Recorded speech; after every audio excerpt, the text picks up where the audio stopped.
Hit the share, hit the subscribe. Let's have a fun little show. I'm happy to let's do what we do best is give them laughs. I'm already there right now, so y'all don't come in here and play around, man. We're gonna talk about the NBA playoffs. We will have the Jersey game. We're gonna see who's gonna be the next contestant in the Jersey game. And we're gonna get to what we need to get to. But first thing first, shout out to everybody that's lined in basketball community, male or female, that rock this moment.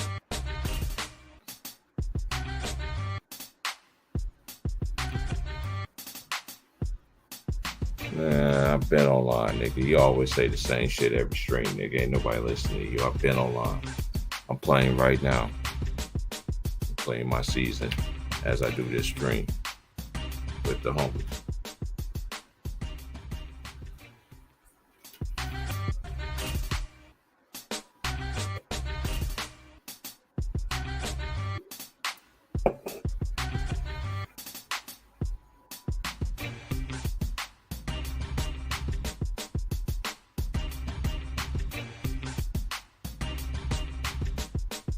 Come in here and make your demands. We don't do that. Not over here. It's Friday. You gotta keep the Sabbath day holy. What's up with y'all new generation, man? Come in here. Copy, please. You ain't my daddy, nigga. I'm a grown ass man, dog. Just fucking with the homie. I've been online.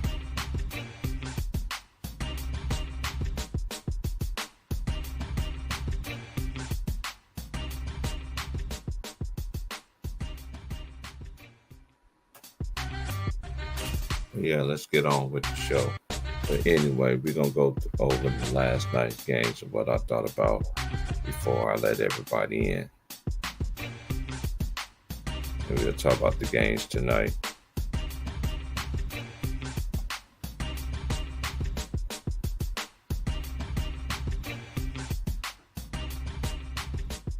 Philadelphia beat Brooklyn 102-97.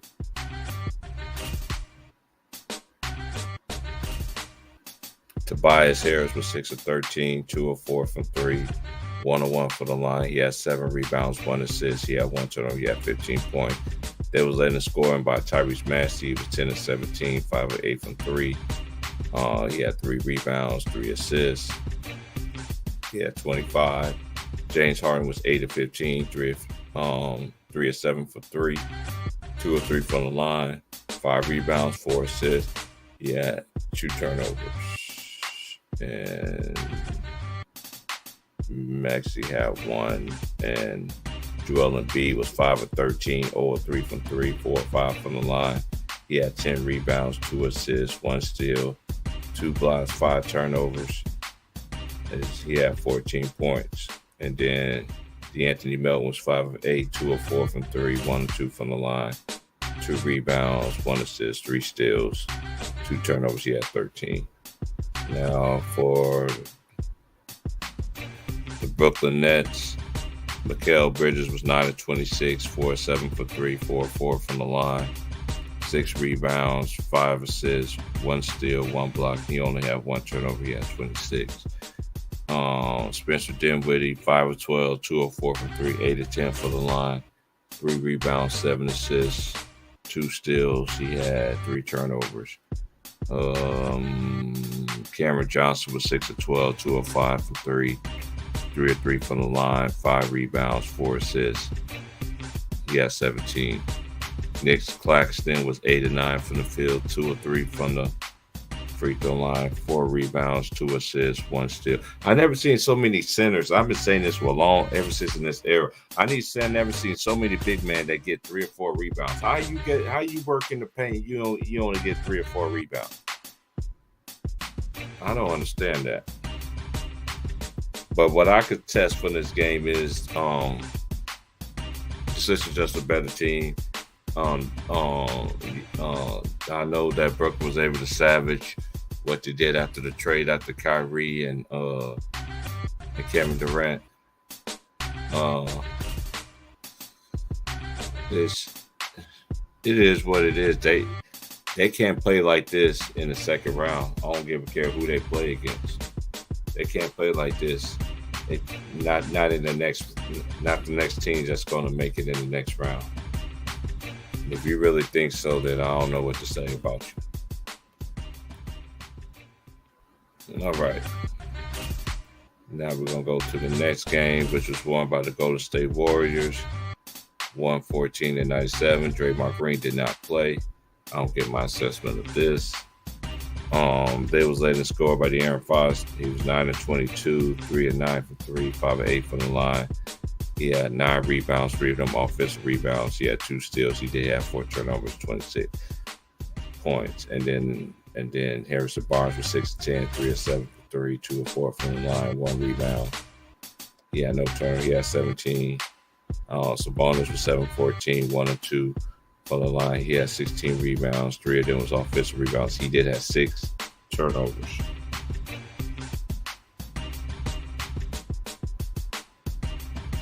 Shout out to the home of Cochran, man, for showing love, man. Always, man. We in here, man. Salute to everybody, man. Ain't nobody scared of nothing, man. Nigga, I'm a grown ass man, nigga. Why you? Hey, man. Hey, Jacory. All you got to do, Jacory, just put your shit in the thing when I drop the chat. I'll add you, man. I'm always online, dude. I got cousins online right now. I see the whole people that's on the PS4, PS5. All you have to do is put it in the private chat. I'll add you. Man, I don't be playing cats like that because I be in my zone. I work a lot. And then I be doing these streams and stuff like that too. So I don't be playing the game. Only why I'm doing it today, so we trying to finish our season because we almost at the All-Star break. With me and my homies that we do our season with, man. Everybody know my schedule is crazy. Shoot, I'm working 9 days in a row, nigga. No gas, no breaks. I don't got no smoke for nobody. I never ran. I ain't no pussy, ain't no bitch, I ain't no punk, I ain't no hoe.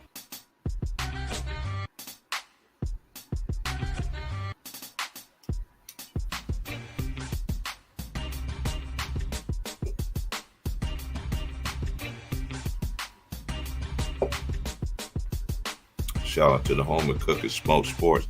Y'all subscribe to the homie, man. He from California. Even though he's in Ohio, man, y'all go subscribe to the homie, man. Let's get to the next game, shall we? And then we got, who else? I did Sabonis stats already. Kevin Huerter was 6-12, 1-6 for 3, 4 rebounds, 1 steal, 1 block. He had 1 turnover, and he had 13. And that was it. That was in figures. And then for the Warriors, Steph Curry was 12-25, 6-12 for 3. Made all 6 of his free throws, 6 rebounds, 3 assists, 2 steals, 1 block, 1 turnover.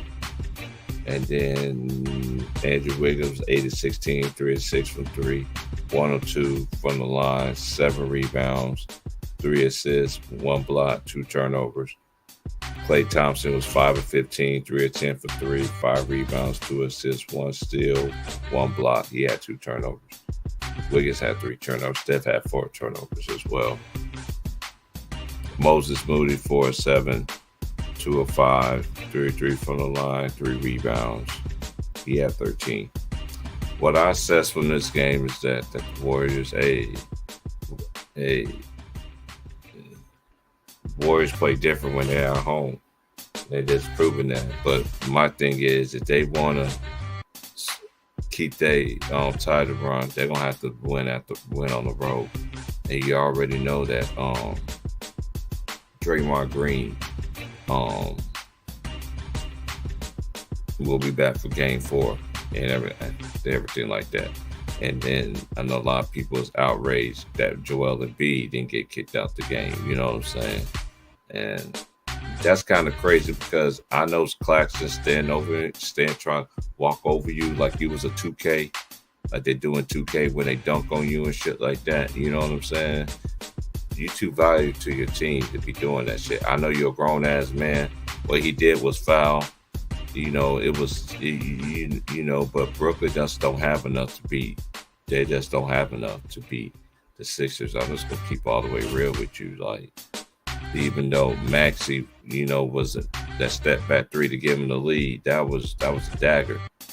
You know what I mean? I still think that he's their second best player.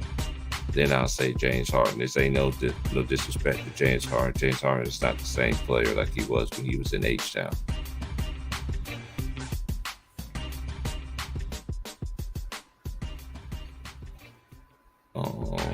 Tonight's games, you got Boston and Atlanta. I do think the Boston Celtics going to win this game. I think the Boston Celtics and the Sixers series, I think that's going to be a sweep. Knicks and Cleveland, I'm going to give the edge this game to the New York Knicks.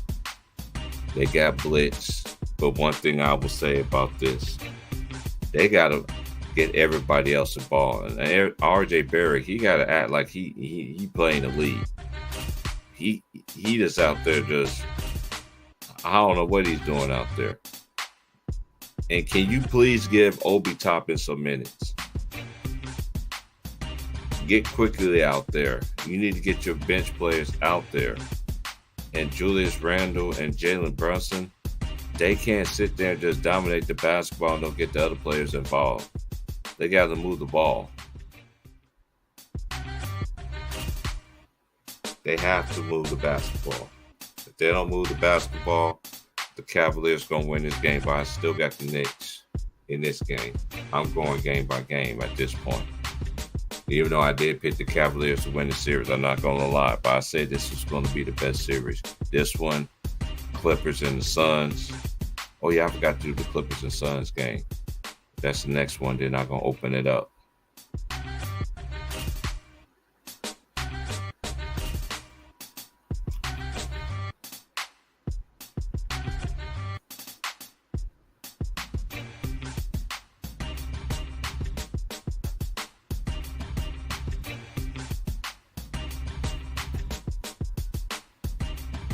Phoenix Suns beat the Clippers 129-124. They was led in scoring by Devin Booker was 18-29, 3 of 7 for 3, 6 of 7 for the line, 6 rebounds, 3 assists, 3 steals, 2 blocks.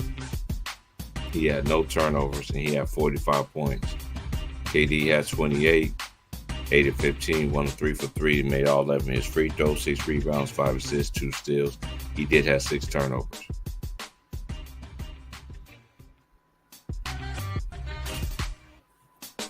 Hold on a second.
All right, I'm back. All right, so let me just finish this off right quick. Had a phone call right quick, but we good. 129, 124. Okay, I did KD stats. Torrey Craig was 3 of 5, 3 of 4 from 3, made all 6 of his free throws, 4 rebounds, 2 assists. 2 of them rebounds out of his 4 was offensive rebounds. He had 15 points. And then Chris Paul was 5 of 18, 1 of 8 from 3, 0 of 2 from the line. He had 6 rebounds, 2 of them was offensive rebounds. He had 7 assists, 3 steals, 1 block, 3 turnovers. And for the Clippers, they was led by Norman Powell, was 15 to 23, 7 to 12 from 3, 5 of 7 from the line. He had 5 rebounds, 3 assists. He did have 4 turnovers. He had 42. Russell Westbrook was 11-23, 3 of 7 from 3, 5 of 6 from the line. He had 12 rebounds. He had 1 offensive rebound. One of them was, so he had 3 steals, 1 block. He did have 6 turnovers. And then you had Bones Highland, 6 of 12, 2 of 4 from 3, 6 of 8 from the line. He had 5 rebounds, 1 assist, 1 steal, 1 block. I got you, Ron John.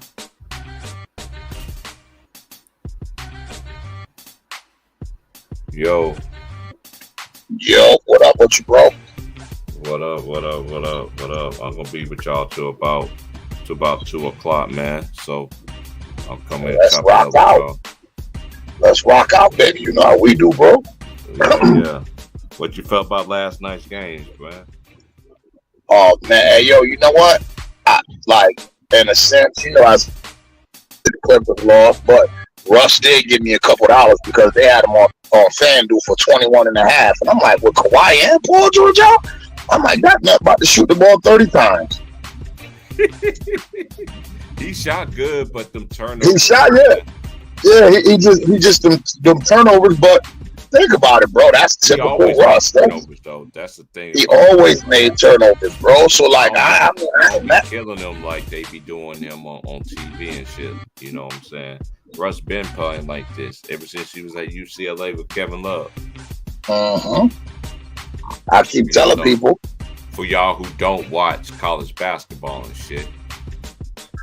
And those who know that Russell Westbrook can't even start for UCLA when he was there. He came off the bench.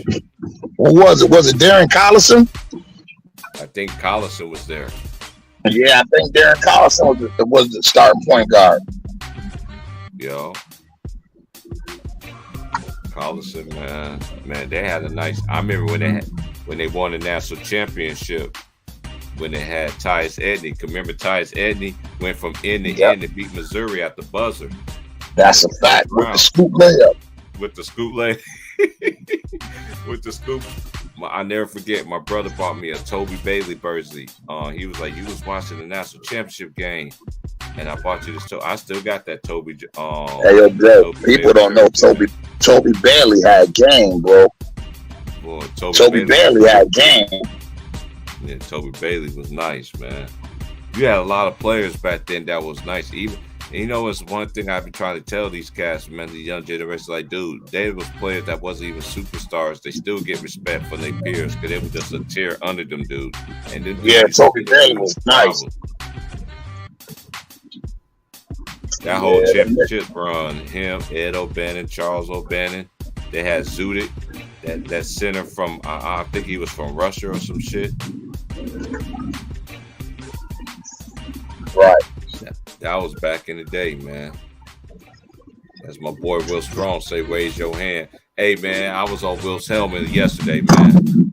James came here yesterday and talked to man. I'm gonna fuck Wilts up, man. Wilts did a show about the best female rappers, and I ain't getting no notification, man. Fuck wrong with you, Wilts? You know how YouTube is, man. It ain't Will's fault. It ain't Will's matter of fact. I listen to that show, Wilts, with the best female rappers you did. Yeah, man. Hey, man, we know how YouTube gets down in the algorithm, man. So. Oh man, congratulations, Jelly Bean, man, on your son coming, man. Congratulations, brother. Yeah, man. Hey, don't be like NBA YoungBoy, man. Nigga, 23 years old, got 11 kids. Breck on his 11th baby. He 23 years old. You got 8 baby mamas. That's a lot of conversation. All that nigga do is shoot the club up. Like, nigga, you got 8 different women. It's hard to deal with one. Yo, but I know one of his sons good. Ain't his son? One of his sons, Floyd Mayweather grandson. I don't know. I'll be getting it. Yeah, I think he got it. I think he got a baby by Floyd Mayweather's daughter. Cause I seen Floyd had him with the boxing mix. The little dude was already boxing. Little nigga like 2, man. And Floyd already got him hitting the mix. Mm-hmm.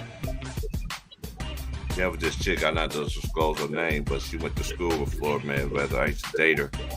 And her mom was one of the very first black people in Grand Rapids to own a black salon. All black. In Grand Rapids. Oh, that's dope. That's dope. Brothers, yeah, she died in I think she told me she died in like 95, 96. She looked just like her mother. I mean, oh wow. Look identical. It's crazy. My brother's wife is from Grand Rapids. Shout out to Grand Rapids. I used to live in Gumroad before my brother used to live. I used to like, man, nigga, you used to follow me. He's like, nah, man. I'm like, dude, I think you did, bro, because I was out there way before you, bro. Like way before you. Then you end up coming up there. Shout out to everybody. Shout out to the family line. There's basketball community, man.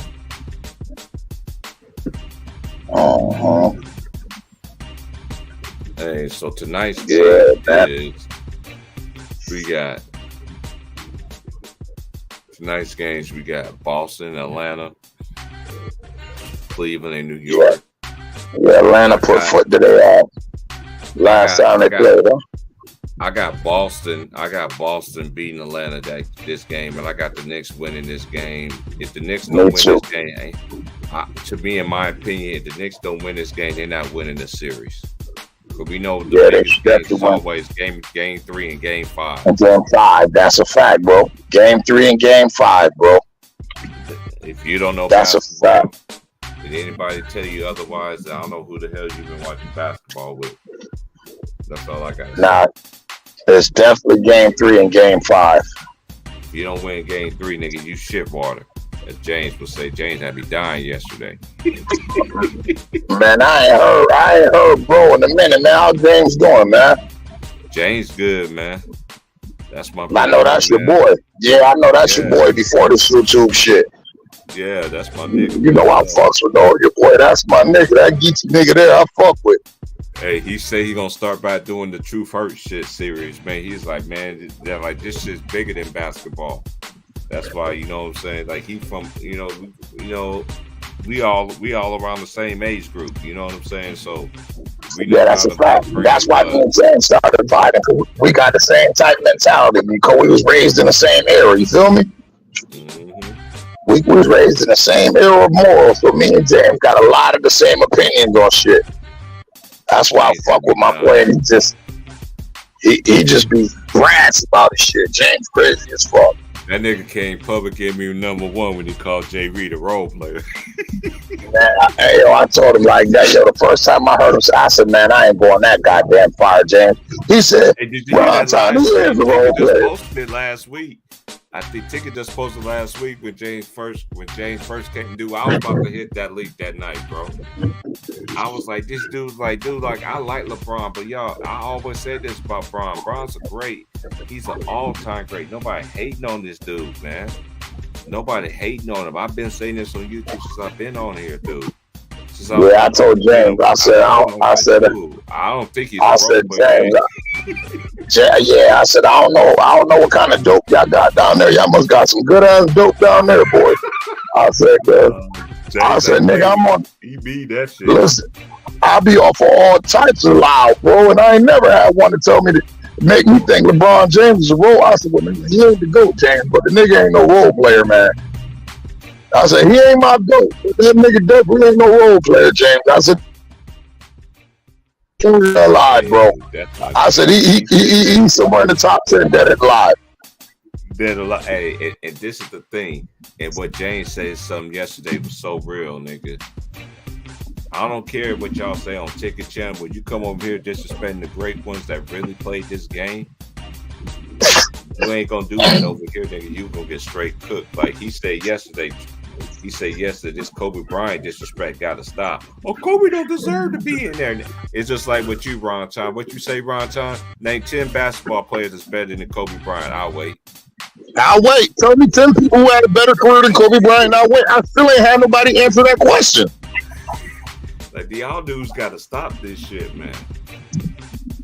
When niggas start the Kobe slander, I just get off the shit. I don't even want to argue nobody with Kobe slander. Because some of the shit they be saying is preposterous. I get it. You ain't got to say my man to go. Just like I ain't got to say LeBron to go. I get it. You don't got to say MJ to go. I don't got MJ, Kobe, or LeBron as to go.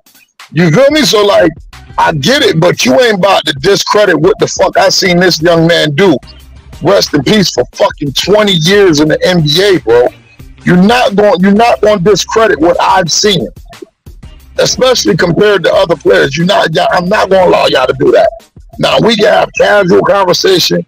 You can tell me why you don't think he the GOAT. You can tell me why you think LeBron better. That's fine, but you is not about to play my man like his name John Starks or something. You niggas is out y'all fucking minds, man.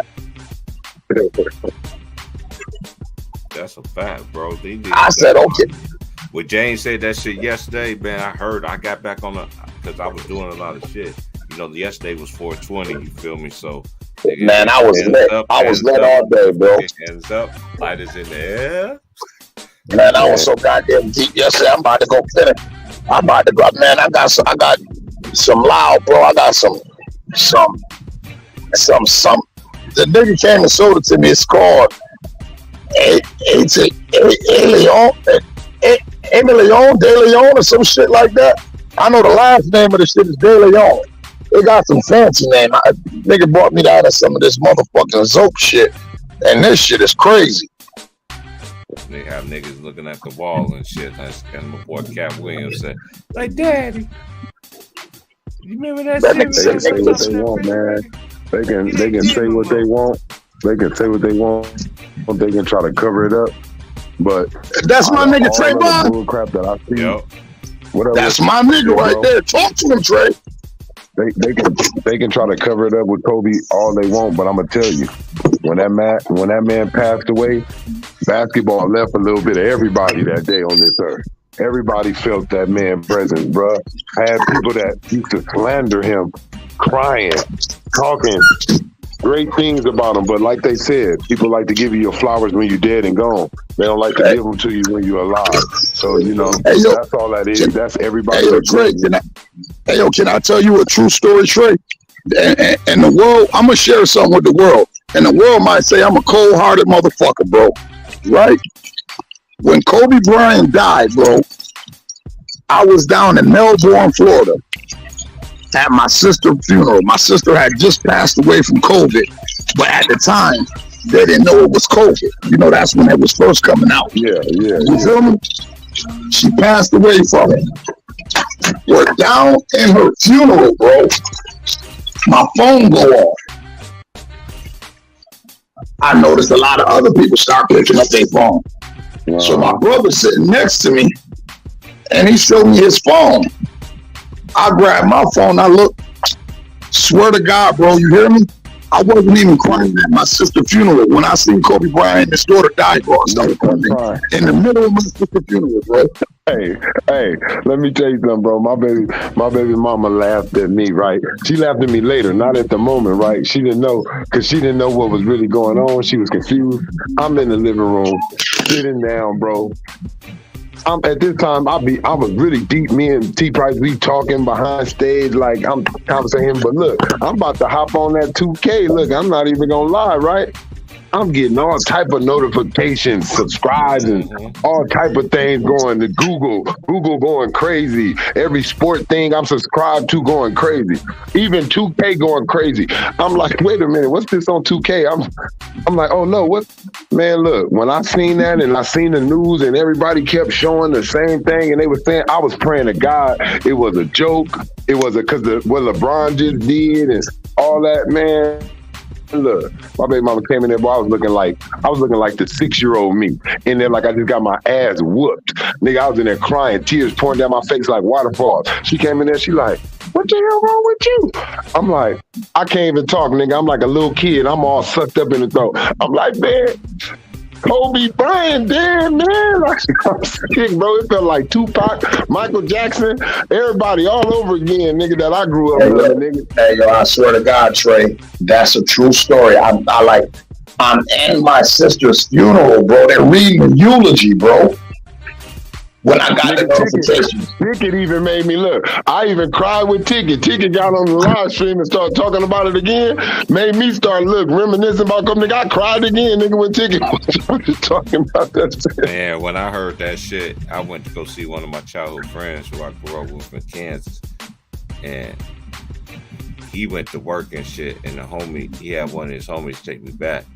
And the homie's old lady was cooking and everything like that. So I was in there playing the game. I was playing 2K. Just got off the phone with Trey. And next thing I know, she was like, Kobe Bryant dead. I looked at her, I said, man, nigga, get the fuck out of here. She was like, stop playing with me. She was like, T Price, you smell this food I'm cooking up in this house right now? This is Negro spiritual food I'm about to put in your soul right now. I'm going to put all my soul. She was crying like a baby. Like she was like, this nigga, he gone.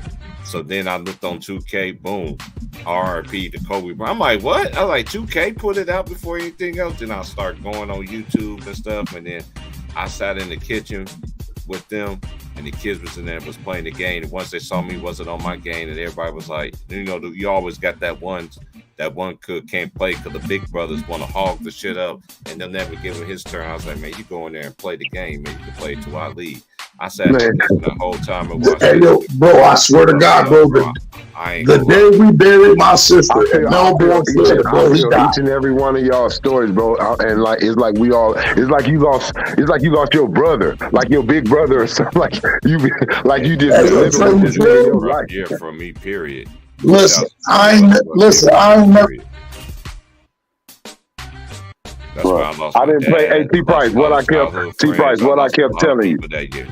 What I kept telling you, T Price, that whole year when Kobe passed, what I tell you, I said, bro, I don't even know. I don't even feel basketball. Remember, I'm like, I ain't touched it. I ain't played it. I ain't played it on 2K. I'm like, bro, I lost my whole damn basketball spirit right now.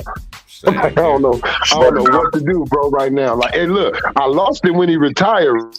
Right, I lost it when he retired a little bit. Like when he retired from the game, I was like, "That's the last of the Mohicans, nigga. We ain't never fit to see no real ass basketball player again, nigga." I knew it right there. And look, once Kobe retired, nigga, super watered down basketball now. No more competitive. The last time, what Kobe said before in his last All-Star game, I just want everybody to compete. Don't do no freebies. Don't do none of just compete, man. Man, I don't care what nobody say, man. That's the man. That man can play some damn basketball, man. Man, I knew that. I don't care, man. That man was a genius, man. That man was a genius when it came to that thing. Man, the world know that. I don't know why they be fronting on him, Trey. You know? Yeah, like it's just like that is quote hidden agenda. Said y'all had like Kobe wasn't nice like that. Mm-hmm. Yep. He never like Allen Iverson said. What they forgot? Did they forget what he was doing? It's just crazy to me, bro. Hey, yo, but what I don't get, look, tell me this. Who had, look, Kobe courtside, nigga. Hey, yo, this what I don't get, Trayvon, right? Kobe had his own game, nigga. That's how big Kobe was. Kobe courtside, nigga. That's one of the best games ever. Hey, yo, think about this, though. 1-on-1 on that game. You had to know what you were doing to beat Kobe Bryant on his own video game. Hey, yo, think about this, though, Trey. Hey, T. Price, y'all think about this, right? These niggas here, all the dudes that they love and worship, talk about this dude, Kobe Bryant. And it's still not enough for them niggas to give him his props. Niggas like AI, niggas like T-Mac, niggas like Grant Hill. It's like, yo, y'all not listening to what these people said? Like, how much more can it be Like when you got the nigga who played with both of them, Shaquille O'Neal, like, nah, that's not accurate. I'm saying, so y'all telling me, all you LeBron lovers is telling Shaq he lying. Hey, look, it gets to the point to where real basketball players now, they can't take it no more. They like, this Kobe Bryant shit gotta stop. Basketball players, they're with it. Look, you got Quentin Richardson and KD saying, Kobe, easy number 2. Easy number 2 out of everybody that ever played the game.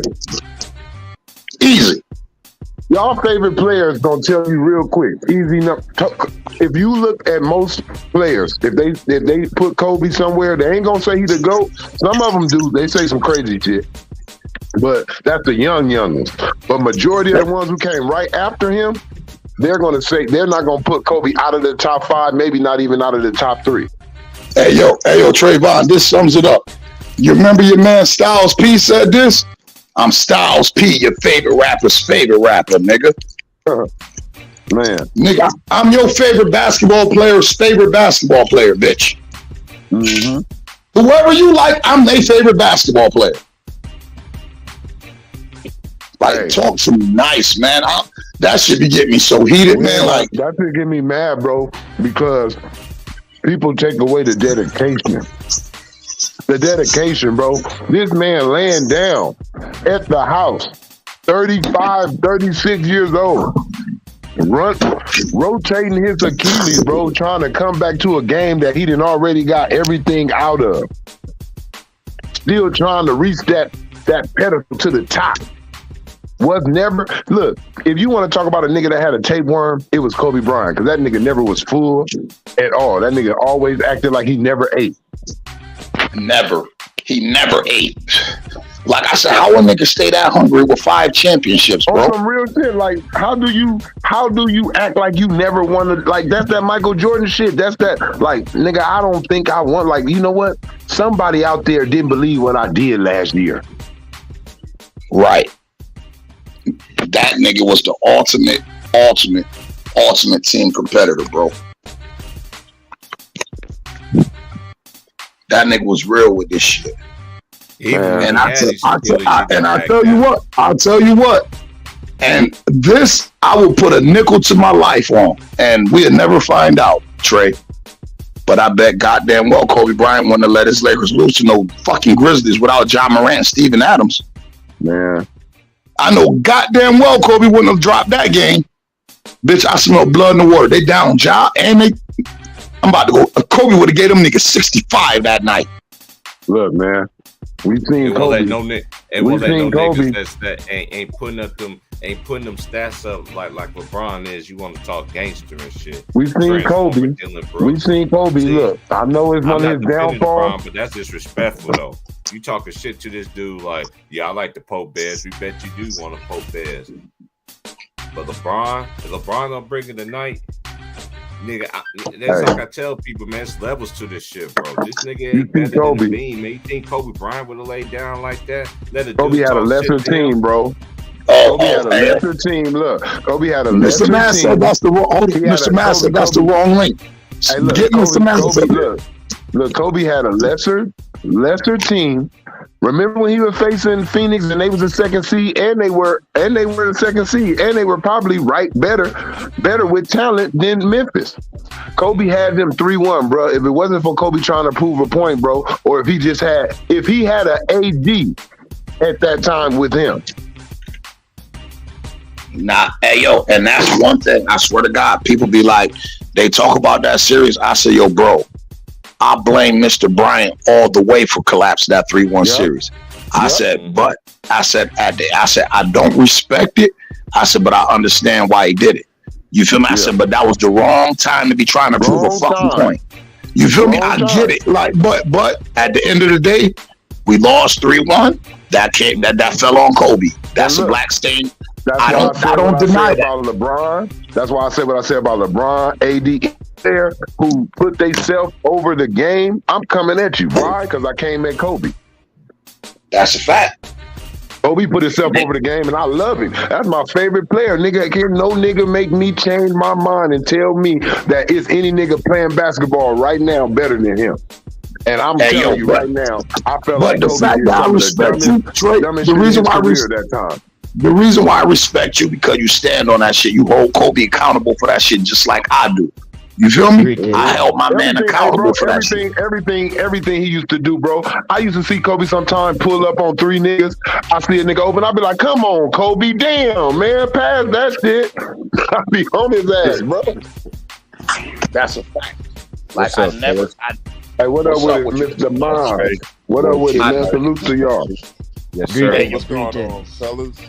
I never like downplayed his shortcomings. All basketball players had their shortcomings. You feel me? Man, but I don't. One thing I would not allow people to do, not on my watch, man.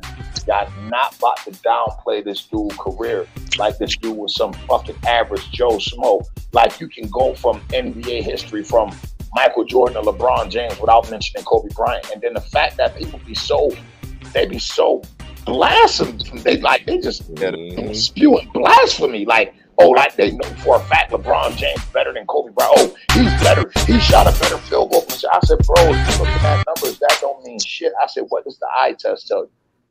I said, what does the eye test, bro? I said, bro. I said, what does the eye test tell you, bro? Easy Kobe. That's what the eye test tell me. Easy Kobe. I don't gotta even look too long. Easy.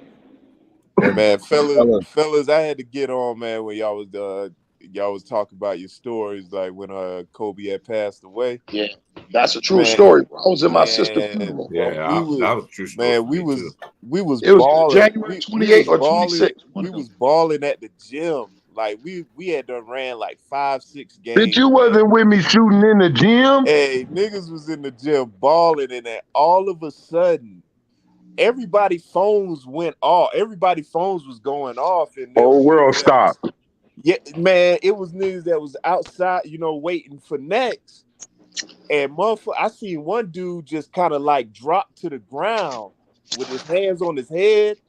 And so we stopped the game, and we was like, yo, what the fuck is going on? So they was like, yo, Kobe. For real. This nigga got a heart attack or something? Man, it was like the Twilight Zone, man.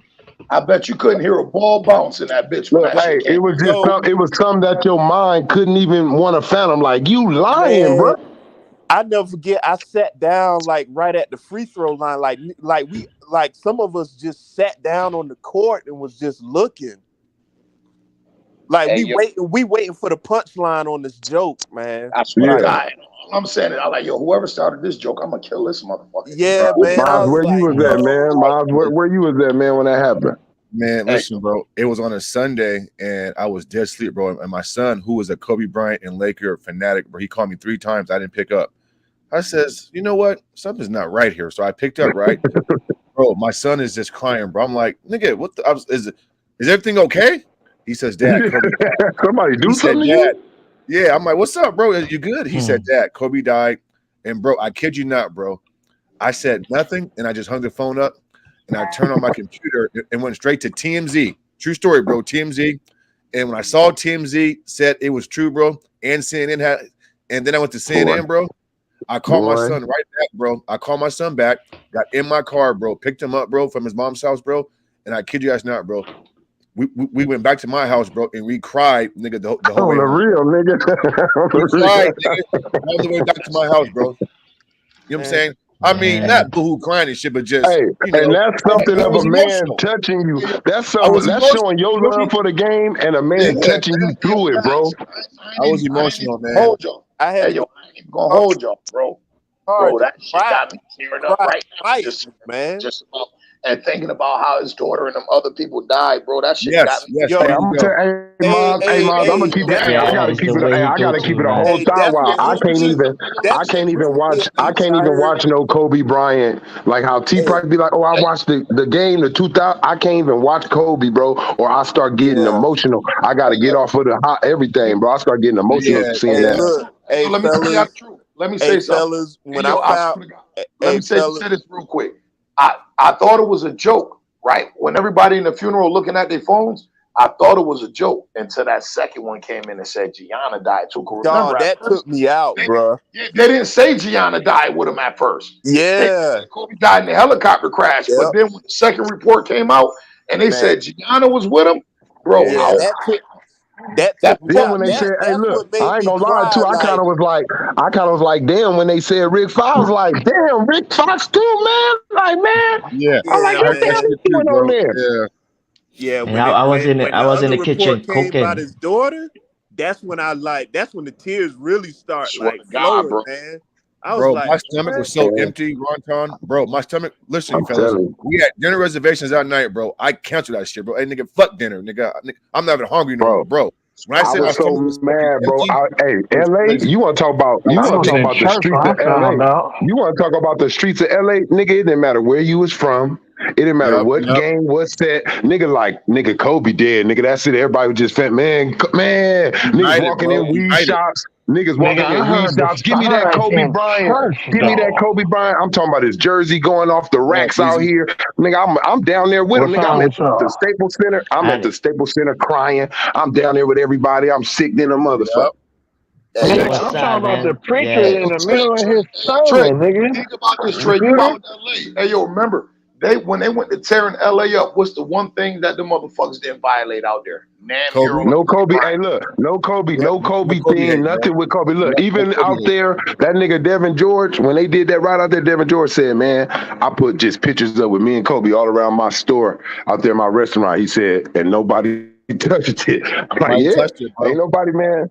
Ain't nobody gonna disrespect that man and stuff for just these weirdos, man. Like I don't even disrespect players that I don't even LeBron disrespect fans, players that bro. ain't my It's favorite players, LeBron bro. I'm just fans. going There off you your go. game. Only There you LeBron go. fans disrespect Kobe, bro. Period. Yeah. Hey, yo, Trey, you said some real shit, right?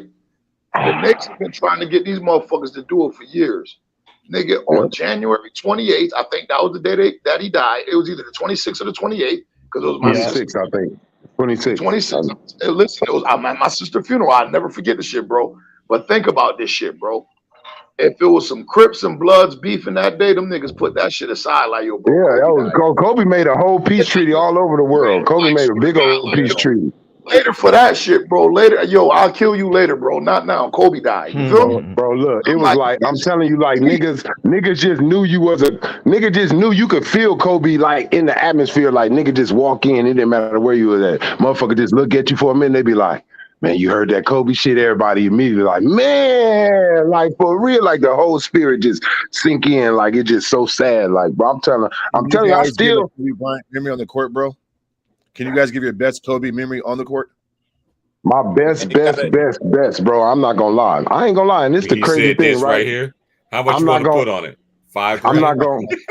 not going. Hey, look, I'm not going to even sit up here and say my best Kobe moment was in his early years, because I'm not gonna lie, bro. I damn near cried like a little bit, nigga, when he had that 60-point game. Just watching him try that game, probably right now. I cherish that last game so much more now, bro. When I see him doing that, bro, like them points, seeing him puffing and puffing, and then I see him like.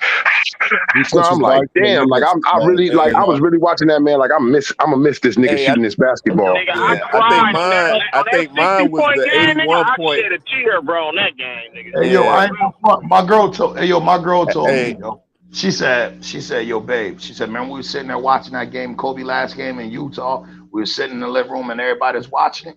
I said, yeah. She said, when he started going off, she said, I don't think I ever seen you as happy in your life. She said, nigga, you was so happy. I said, because I knew that was gonna be the last time I seen my guy. Yep. I said, and I'm glad he went out. He went out like he was supposed to. Game. Yeah. Mine was it was the 81-point game, and hey, hold on. Let me tell y'all That's all why. good, bro. Go ahead. Let me tell you why it was the 81-point game, right? So I got cousins that were big LA fans, and so I was a Bulls fan. I was born in '82, so you know by the time I started like understanding basketball, Jordan was everywhere. I became a Bulls fan. But I always like Kobe always rubbed me the wrong way because he tried to be so much like Jordan. And so when he would have big games, you know, my cousins would be like, yo, Would you see? You see Kobe last night? I'd be like, yeah, I seen him. It was all right. It was all right. You Like, used to treat Kobe like a LeBron. You used to treat Kobe like a little LeBron coming up. Hey, hold on. I wouldn't give Kobe his props, but when I would watch the games, I'd be like, yo, this nigga is raw. And so the night he dropped that 81 points, I was like, damn, I got to hear my cousin's mouth, man. So my cousin called me. He was like, nigga, shut the fuck up. Did you see Kobe? I was like, yeah, it was all right. He was like, nigga, shut the fuck up with that all right shit, man. Kobe is that deal, nigga. So I'm sitting there like, fuck, man. I said, you know what, man? Yeah. I said, Kobe is that deal, man. I was like, mine was actually 2000 Game 4 overtime. Shaq fouls out. And just to see a young dude mature like that in the moment and say, calm the fuck down. I got it. Hey, Shaq, relax, bro. I got it. And he was calm in the moment, right? When really that was a big moment for the Lakers. You lose that game, you tied 2-2. And so for me, that's when Kobe became a man that night, bro. To me. Yeah. So for me, it was Game 4, 2000. And then a close second was that conference finals versus Phoenix Suns, bro.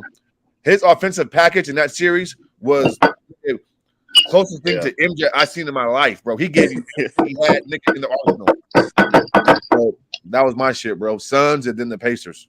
Yeah. Series. Hey, let me get mine, nigga. And motherfuckers gonna be like, hell nah, nigga. Believe it or not, bro, my shit, nigga, was the Utah series, nigga. We airballed 3 straight times, bro. That nigga right there, just for that nigga to be that young and had that type of mindset, like, I got Shaq on my team, it's Eddie Jones. Nigga, I'm not passing it to y'all. I'm taking all of these shots, nigga. You feel me? That shit did something to me. I'm like, oh, this nigga mentality is, nigga, second to none, nigga. I don't think nobody ever came into the league with that type of mentality, bro. And the nigga wasn't really getting no playing time like that. So the nigga had a crazy chip on his shoulder, bro. Like, and from that moment, I was like, this nigga better than any nigga in the league, nigga. That nigga ain't scared of Jordan. The nigga came in not scared of Jordan. How many niggas you seen fear Jordan? Like, nigga, I'm cool. I can't do that with Jordan. Kobe came in like, nigga, Jordan, what? Nigga, I'm about to serve it. That nigga Mike said, hey, yo, that nigga Mike said the first time he met the young boy, he said he met him, he said they exchanged pleasantries. He said the first thing that young boy told him is, man, I'll kick your ass. Mike said he looked at him like, what? He said, man, the young boy told me I will kick your ass. One thing I don't understand about these new generations, too, I'm going to get into my favorite ones. How can somebody that have this kind of resume is not a top 10 player? Yeah, man. That's crazy.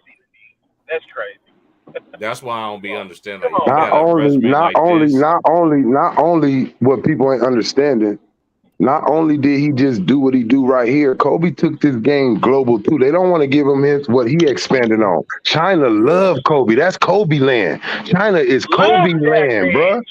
They love that man in China, bro. They love that man more than Yao Ming over there. They love him more than Yao Ming, bro. That's fact. When they had the Olympics in Beijing, that nigga D Wade said, I thought I was somebody until Kobe Bryant walked in the pest room, nigga. Yeah, that Olympic team was big for Kobe, bro. I mean, what he meant to that team, bro, was fucking amazing, man. Come on, bro. You seeing everybody talking about, look, I'm seeing football players, rugby players. I'm talking about everybody in them Olympics like, I want to see Kobe. I want to, like, every little interview they was like, I seen Kobe. Damn, like, volleyball players, everything. Hey, yo, did you hear what LeBron said? On YouTube. Did you hear what LeBron said about that? Man, yeah, even he said, "Yo, I got a reality check." He said, I thought I was a big star until we got to China. And I seen how everybody was Kobe Bryant.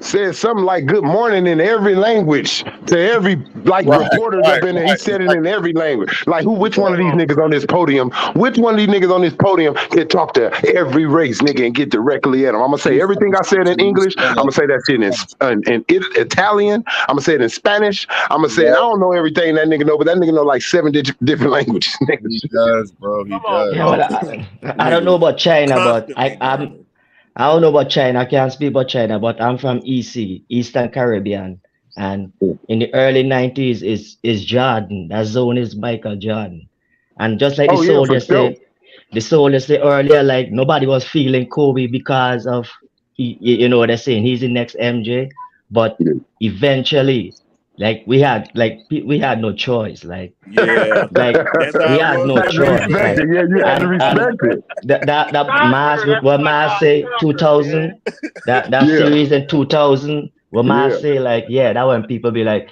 he's a Jordan like for But you know real. what? How can we keep denying, right? How we gonna keep denying giving him the next thing after Jordan when Jordan came in Yeah. and said the next thing after me? Jordan Yep. said it. Who y'all Man, him? man, I used to And be watching. Kobe was so humble. When you Yeah. ask Kobe, that Kobe is like, man, I want to be Kobe.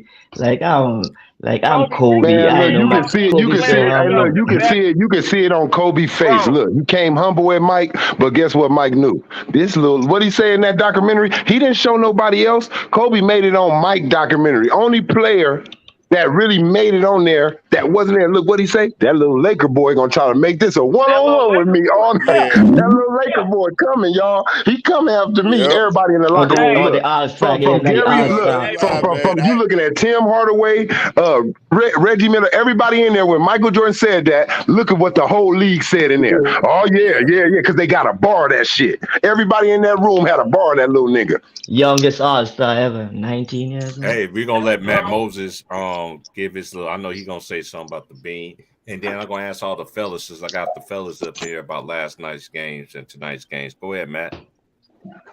Y'all subscribe to Cook and Spoke Sports. Hello? Go subscribe to the homie, man. Sure, Matt, for sure. Salute, bro. Salute, homie. Hey, Matt, whenever Hey, you're y'all ready, can hear go me? ahead. Yeah, we I hear can you, hear bro. hell You yeah. coming in just fine. California nigga right here too. Oh, Believe that. y'all. Yeah. Oh I can hear man, you. hell yeah. We from the town. You already know it's town business, but man, you already know Kobe. I grew up watching Lakers. I wasn't no Golden State Warriors fan, and so like you know what I mean. I always watched Kobe. Grew up off of him when he beat the Boston Celtics. You know what I'm saying? That to me solidified him as the greatest Laker of all time. He came back and got his revenge. You know what I mean? So like Kobe, man, I grew up off this nigga, bro. Like I said, I'm from the Bay, but I'm a fucking Laker fan. So that lets you know just how much Kobe influenced me. You know what I'm saying? And I ain't Yeah. even a Warrior fan. You feel me? So you already know. Kobe Hey, grew. how Basically, I understand. Like Michael Jordan, you can say Michael Jordan, the Magics, the Larry Birds, right? For me, they made me pay attention to basketball. Like they caught my eye, made me be like, oh damn. But Kobe, he made me totally embrace basketball on the whole other level. Made me just fall in love with the shit. Mm-hmm. He was like Hey, a how old silent is killer, bro like from the the latest Bay? nigga. Who? How old are you, bro? You said what? I said, Oh, how I'm old are you? 31. I'm 31. Oh, I'm in the Bay. I'm in the Bay Oh too, yeah, I bro. used to live in San Jose. Yeah, I used to live in San Jose and shit. Yeah, I used to live in San Jose and Hey yo, then like hey yo, Oakland. I was hey yo, born but think in about this. 2005. Think about this shit. The little nigga was 18 years old, and this nigga looked Michael Jordan in his eye and like, I will kick your ass. Hey, this is the only thing that kills me. That's one thing Charles Barkley was lying about. Caramel cat. Caramel cat. Hold on. The caramel cat. Caramel I cat. gotta put some truth in. I gotta put some truth in this because Charles Barkley just lying, acting like LeBron wasn't the only one ready. My bad, He Joe. gonna I'm say off this Kobe side. wasn't ready. Kobe didn't even get a chance to show what he can do because Right. you had Fact. Yeah, Del Harris was an lying. asshole. And Facts, Del big Harris bro. used to coach Facts. his fucking dad. So y'all gotta stop leaving with Charles Palmer act like LeBron. Man, look at Eddie Jones even said out of his own mouth this man was ready. He was the Kobe. best player he was the best player out of his class. Who's going to start at that time in the 90s? They're not looking for no young dude out of high school to save any franchise. Plus, you come to a franchise with Shaquille O'Neal, he's going to be the first option. I don't care who you are coming out of anywhere. And then you got Eddie Jones, a two-way They act like Eddie wasn't player. nice. Look, They act like Eddie Eddie Jones was one of wasn't the nice. first. Eddie Jones, hold on. Yeah. Michael Jordan came to Eddie Jones and said, I need you to be my jump man. Come on over here. Yeah, what y'all talking about? Then you got Nick Van Exel. At that time, he was one of, I say, if you was to say top 10 to top 15 point guards in the league, nigga. You got all-stars already here that made their name, bro. So Kobe coming in there just off of, they didn't respect. Look, first of all, you don't want to mess your locker room up. If you put him ahead of these grown dudes too early, he ain't gonna get no love. They already mad that y'all talking about him every day and all the time. But can't do nothing about it because he's kicking their ass in practice. He came to it. If we want to keep it real, the Lakers, Jerry West, being the genius that he is, he bust that move to get Kobe. But let's be honest, that ain't where Kobe was supposed to be. The Lakers really lucked up getting him because the Lakers was looked at as a franchise that was probably already supposed to be going to the finals with Shaquille O'Neal, Eddie Jones, Nick Van Exel. They looking like, how the hell Karl Malone and old ass John Stockton stopping you? See, people don't count that, and that really what makes me mad when everybody say Shaq carried Kobe. Wait a minute, Shaq couldn't carry Eddie Jones. He couldn't carry Nick Van Exel. How the hell he gonna carry Kobe? Crazy? Right. You know, it made no sense. If he can't carry those bums, y'all gonna say he carrying a better talent? Those niggas are bums compared to the talent that Kobe is, that he done became. So how you gonna say when Kobe became Kobe Bean Bryant to us, how he's carrying a nigga like that, and he couldn't get niggas that was all-stars, two-way players to the finals. But Kobe was that guy, though. And look, they let those two niggas go and got lesser players to make it work. Yeah, they went and got Glenn Rice. They traded Eddie Jones for Glenn Rice. That's why. And then not only that, Derek Fisher came into the starting lineup with Kobe Bryant, and the rest was history. Yeah, man, people didn't understand. Like, Kobe showed them niggas in the McDonald's game. Them same rookies that was shining, and he had to sit down and watch him. He was the best player in the McDonald game. He was no. Remember, the Ronald McDonald All-American game, he got poked in his eye and left the game early. He came back and killed him in the Jordan Brand Classic. Oh, yeah, it's a Jordan Brand. Yeah, it was the Jordan one. It was the Jordan one. Yeah, the Jordan one.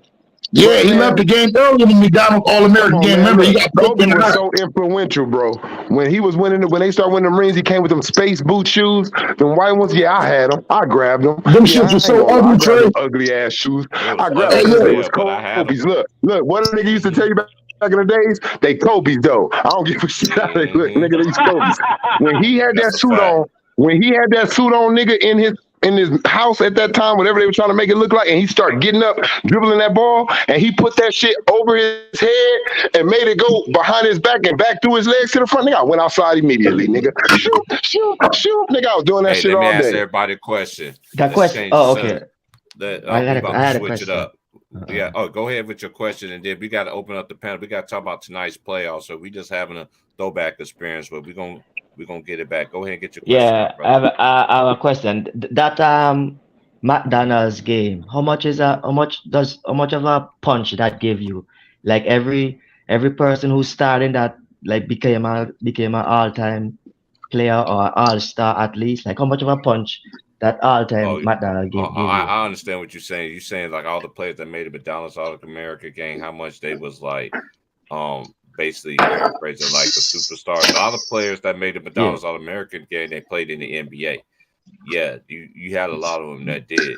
You had some legendary players that, you know what I'm saying, that made the McDonald's All-American game. And like a moment to get your draft stock up. So as a young kid, you want to play in that game. If you're hell yeah, you do. Hell yeah, you do. Because you want to get your draft stock up. Was growing up, it was that game. Right. It was that game and Jordan Brand Classic. Right.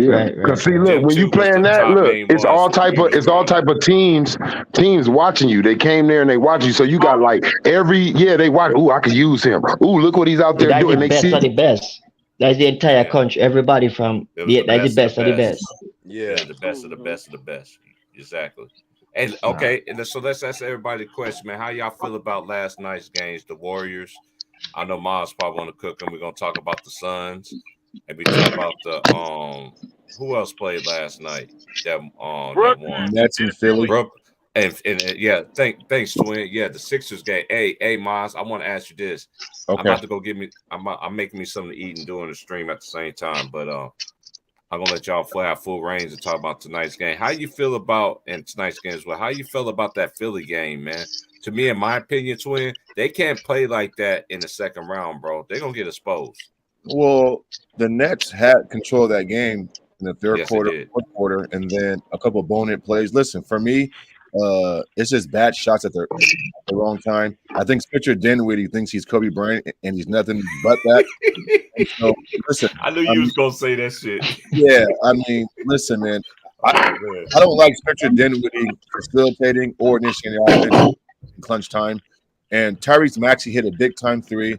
I Yes, was he glad did. that they kicked out James Harden's dumbass because Uh-huh.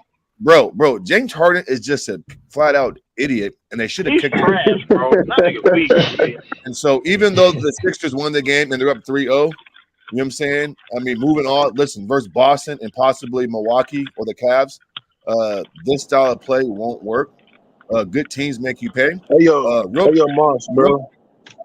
Yeah,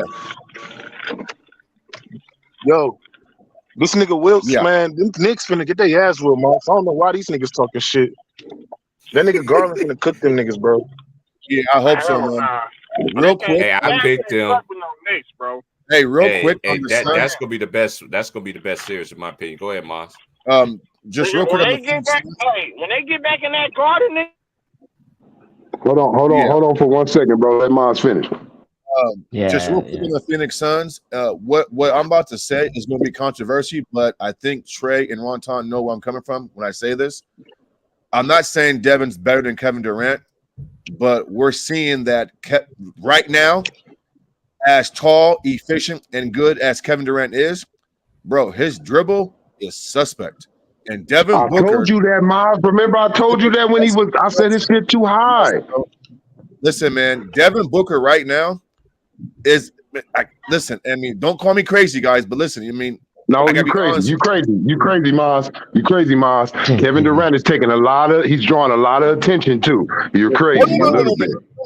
No. Listen, I mean, you're right. All I'm saying is this: if you're telling me with the game on the line, whose bag is deeper in this series to get better shots, hear me out, Trayvon. It's Devin Booker in this series. Now, moving forward, you got me. Trayvon's great. I mean, T-Price crazy. Moving forward, but in this series, hold on. In this series, I think that Devin Booker can get to his spots easier, raise up, get to the basket, and just do more compared to KD in this series. Now, moving forward, it may switch. That's all I'm saying, bro. And then real quick, You Kings and remember? Warriors. You remember what I told you, Miles, on KD not wanting to get Rufio out of the game. He wanted. Yeah. I get it, bro. It's the first round, though, bro. How do you know in the second, third round he not gonna turn up? KD might turn up the second round. Hey, How do look, you know? Devin That's Booker what I got said, that. bro. I Look, said the Devin series. Booker got that. And Devin Booker got that Miles, Carmelo this series- Anthony in them Denver years in him. If he don't score 20-something, 30-something, he may not want to play no more. Yeah, but you guys, that's why I said specifically in this series, I think matchup wise, because the Clippers got guys who got quick hands and quick feet, and they're plugging KD. And listen, I mean, it is what it is. In this series, I think Devin is suited to go crazy this series, but moving forward, I think KD comes back into form and does what he does. Real quick, Kings and Warriors, we saw that coming, right? You're at home. Both players played better. Yeah, I told you they can win. They can win both of these games in their home. Right, yeah. So, I mean, to me, that was like a no-brainer. Warriors got it done, and they got it done easy. And so, and real quick, too, Kevon Looney was a beast on the glass. So, listen, if the Warriors rebound and just hit shots, then they're going to win the series, in my opinion. So, we'll see. the Warriors gave up 2 in sack. Shit. I should have won both of them. I think the home crowd is going to be the defining factor, man, because both teams play out this world when they're at home. That crowd, energy. So I think Game 7. I think it's going 7, and Yeah. Big mistake though. Hey, look, big mistake for Sacramento though, not taking advantage of Draymond Green being the hell out the game. That was done. That was gonna be Warriors. Same thing with the Lakers. Same thing with the Lakers. Not taking advantage. Beat these niggas with y'all, lose without them. I don't like that shit. Yeah. Same thing with Miami. They didn't let Curry get some confidence now. It's a wrap. They about to come back. Mhm. You know how it is letting Curry get hot. But then again, like how Memphis plays better defense without Ja, maybe Golden State maybe Golden State's offense runs better without Draymond. Without So we Draymond, might yeah. be seeing that too. You know what I'm You know saying? what? And see, Memphis, a lot of these teams are more team oriented. Like when they don't have their star player, they moving the ball Yeah. more. Everybody comfortable taking shots. See, when you got your star out there, before you do whatever you thought about doing, you want the ball. give it to Like your you always star, gotta question them. Like, you want it or do I do Yeah. something? Like, Hey, when they ain't on the court, you get to just play ball. You just make Yep. your thoughts. You just Hey, go. You don't. prime example, the Lakers. Don't it seem like the ball moves more when LeBron When not LeBron playing? ain't on, yeah, no, that's a fact. Cause and I Yeah. tell people I used to get mad at some dudes with Kobe, cause Kobe hated it too. He used to like when Jordan. If y'all notice, when Kobe got them to get to his type of mindset, when Jordan Fomar, Vucevic, when they start just kind of when they get the ball, they like, shit, I feel like shooting it, shoot it, bam, everything start going better. Like, don't just always wait for me. If I'm down here, nigga, still do the play. Don't look at me all the time, cause that's how the defense hone into us in our clutches moments. They know what they already done read your mind, because you done already showed them that all you want to do is get it to me. Mm-hmm. Yep. So That's that Luka shit. That's that Luka shit. That's why they don't be working out in their clutch moments, because everybody just doing this. Chase Luka, nigga, wide open with a shot. He bounced the ball to Luka. Luka, damn, nigga, you could have drove in and laid it up. You dribbling the ball to Luka, nigga, do something. And that's what I see with teams. I mean, a lot of teams do that though. They always gotta ask that, be extra nice. You want it, Giannis, or do I go do something? Man, play basketball, motherfucker. Yeah. But like we see in the playoffs, man, it's always that one role player that stands out. And for the Lakers right now, it's Rui. Rui is standing out. We don't never get the same one. That's the difference. We don't never get the same guy. See, we don't have a consistent like third or fourth. You could say Austin kind of like third for sure, but to win a game, we need more than that. Like, so you say who's gonna be the fourth guy, maybe the fifth guy, maybe it's gonna be Struder this game, maybe it's gonna be Rui, maybe it's gonna be Tillman in game 2. Or maybe it's gonna be the 3-point shot. I forgot his name, Brown. Like, you never know which one of these dudes gonna just have some helpful game, like a helpful game for you. Yeah, that's how I feel about, and that's how I feel about the Western Conference. I was telling Maz that if people forgot, like, the season shows you something too. It's a pattern, and no one in the West really separated themselves except for Denver. Denver was the only team to really separate themselves. So all these teams, to me, are really neck and neck. It's gonna be up and down. Yeah. Trade. Hey, yo, I think we should trade D'Lo, bro. That nigga, he gotta go, man. Hey, you know what? This is the crazy thing. D'Lo plays good. Hey, I'm gonna tell you. D'Lo. No. You know what it is, bro? No. Hey, I'm gonna give this. This D'Lo curse, bro. I'm gonna keep it 100. And there's a lot of players like it's a lot of players like this in the league. When you ain't playing for shit, it's just a game, a season game. You own out there. Pow, threes going in. This don't mean nothing. This ain't for no championship. We can't get put out. But once they get that pressure on them, like, everything you do matters. A turnover, the free throw that you make. He can't play with the lights bright. Every playoff, D'Lo shrink. Every playoff, D'Lo disappear, bro, because when it means something, he can't be something. Timberwolves had a chance last year. Timberwolves had a chance if think D'Lo about how he strung. Think about how he strung. Look, in the season with Brooklyn, when he first was over there with Brooklyn, they caught Kyrie Irving attention. When he was over there in Brooklyn, he strung in the playoffs. He was doing all that in the season. Then the playoffs came. He forgot every move he learned. Dang, maybe, It was really Patrick Dinwiddie in the playoffs who was doing something at that time. He was nowhere. You call nigga Patrick Dinwiddie? I'm saying Patrick Dinwiddie. What's the nigga's first name? Shit. Spencer. Hey, Spencer. Hey, look, I'm mixing these niggas together, nigga. Let me ask y'all this about Spencer Dinwiddie. That nigga playing NBA 2K, bro. Don't Spencer Dinwiddie. Spencer Dinwiddie is basically a 2 guard trying to play the point guard like CJ McCollum in New Orleans. Like that, Yeah. that's basically they're playing out Combo of position. guards. You in the league a combo guard, but mostly the nigga want to be because these niggas grew up. Look, who his favorite player? Who he told you? Kobe. These niggas grew up liking niggas who are shooting guards. They just 6'1". They just 6'2". Can't play the position. Dame Leonard, Steph Curry, Russell Westbrook. All these niggas want to be the Kobe's and the T-Macs and the AIs. They want to do that shit. They want to score. See, and this the thing they forgot though. While they was growing up watching their favorite players, they didn't watch them on defense. That's what it told me. You niggas just watch Kobe on offense. You niggas just watch T-Mac on offense. You niggas just watch, like, y'all didn't watch that they played both ends? Because that, if that's really your favorite player and you modeling your game after him, why the hell you ain't modeling that defense too? Exactly. Yeah, because them guys take more pride in stopping you than actually dropping 40 on your head. Right? Because to me, it was always look, the way I grew up, it was always about bust your ass and don't allow you to bust mine at all. Like my plot is to have you, like, your game plan is like how many points he gonna score? 0. But you know, that's what I'm saying, like 0 in my mind. If I'm gonna keep my mind locked into that, because I'm not really trying to let you see the double digits. I don't want you to know what 10 look like. If I can keep your ass at 9 single digits, I'm doing good over here on your ass. Yep. I just don't. I just. It's the competitor in me, bro. I used to be even like that and just doing tests, my nigga. I wasn't trying to be the last nigga up in here, nigga. I'm trying to put my pencil down and look around and see who dumbass still don't know the answer.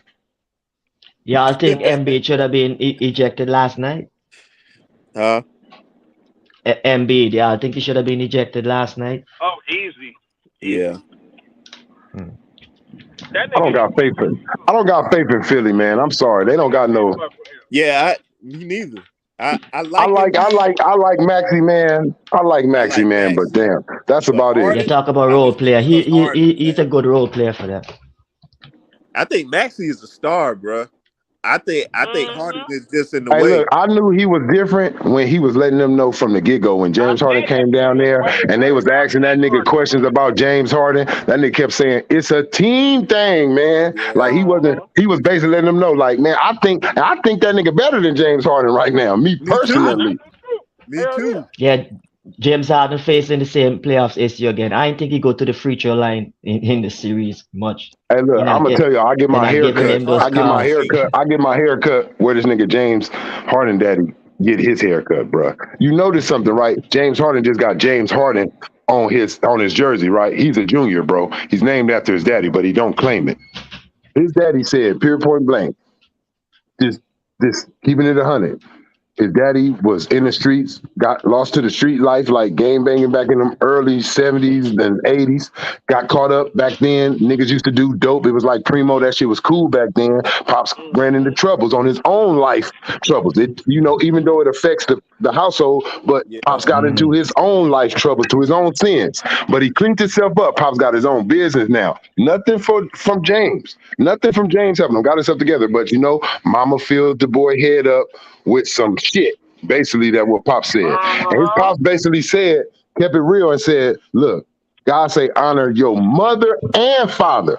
He said, my son ain't gonna win shit until he honor me. That's just what his daddy said, bro. Yo. That's right. Deep for these niggas, bro. That's too a little bit too deep. I'm just keeping it real. That's what that nigga, while we was in there discussing his son in the barbershop, that nigga got his hair cut quietly. He got his hair real cut quiet, didn't say nothing. The only thing that nigga said, he gave us that scoop and said, my son ain't gonna do shit because God got his hands on him, letting him know to honor me, bro. You don't honor my name, but you got it out there, Harden. Where the junior at? Like, his daddy bothered by that shit. I didn't know he was a junior, Trey. You just put me on to something. That's what I'm saying. His daddy is a junior, bro. His daddy name is James Harden Sr., bro. He's James Harden Jr., bro. Man, that's news to me, man. So that's how his daddy feels. I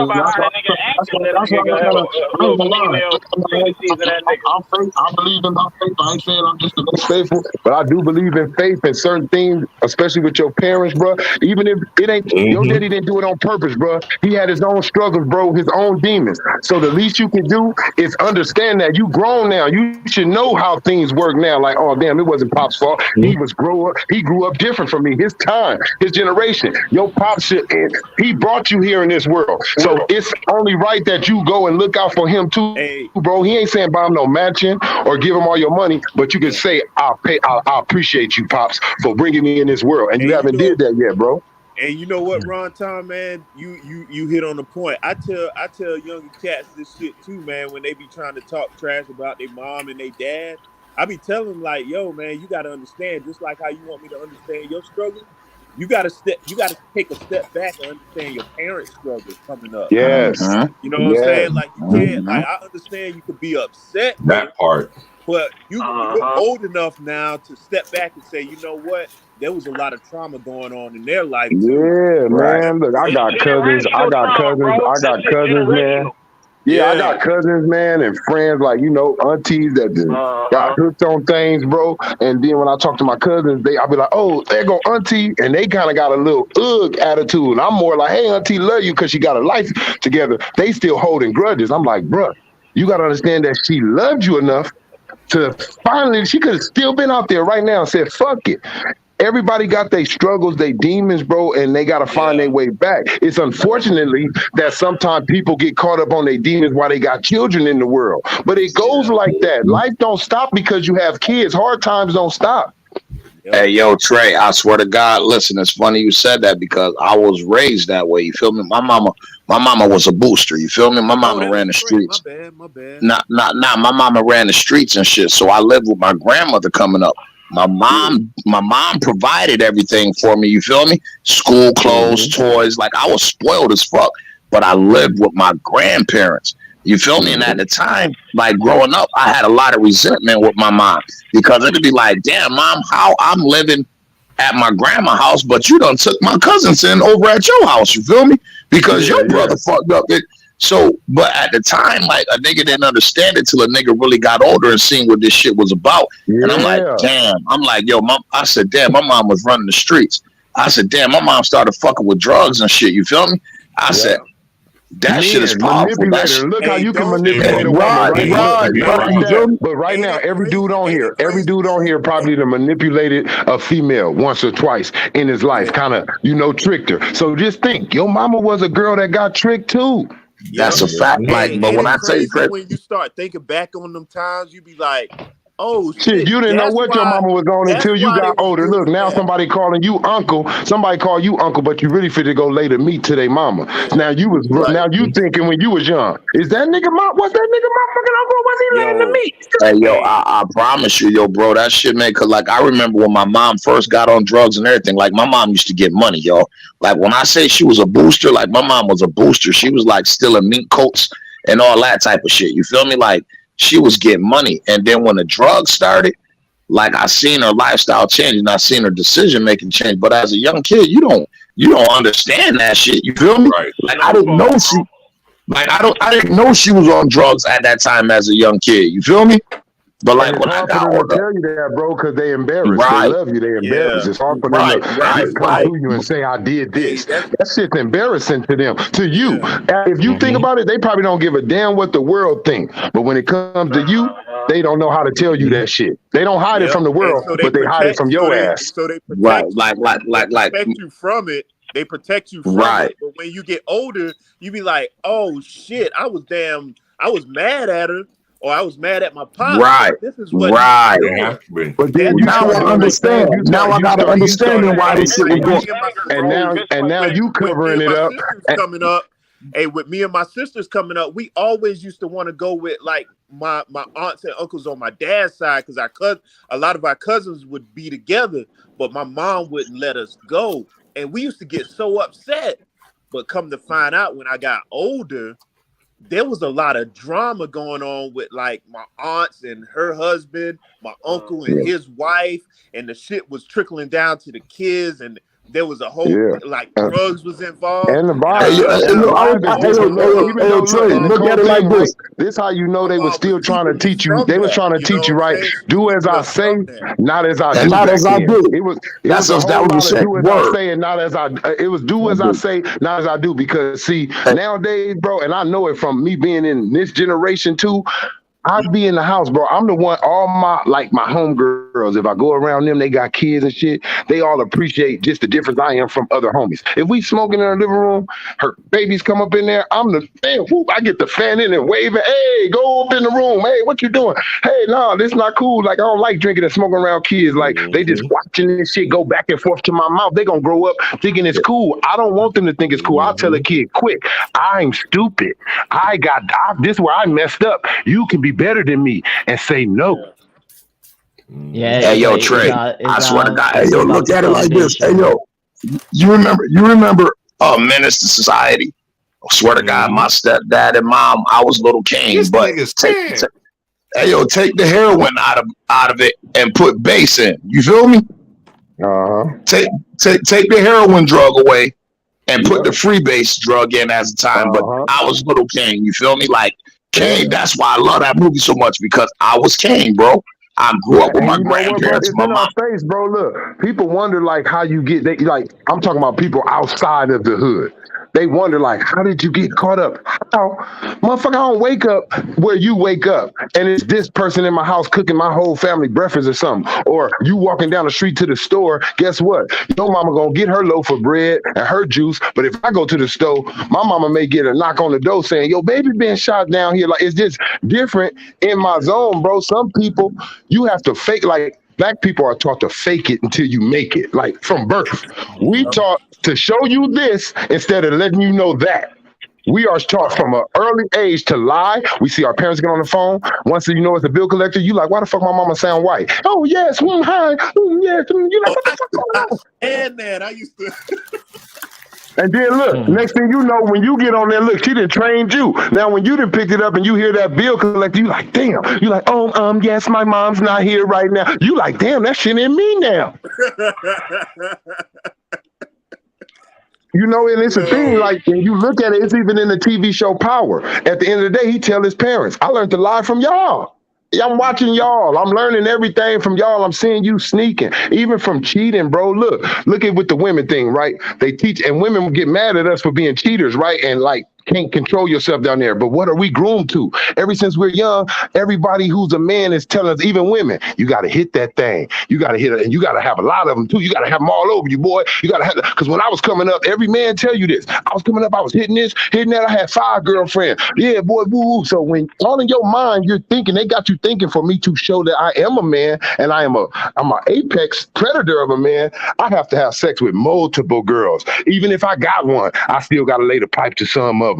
That's what you're being groomed to. And then they're telling women, don't do it. When you open your legs, it better be with the man you're going to be with for the rest of your life. Yep.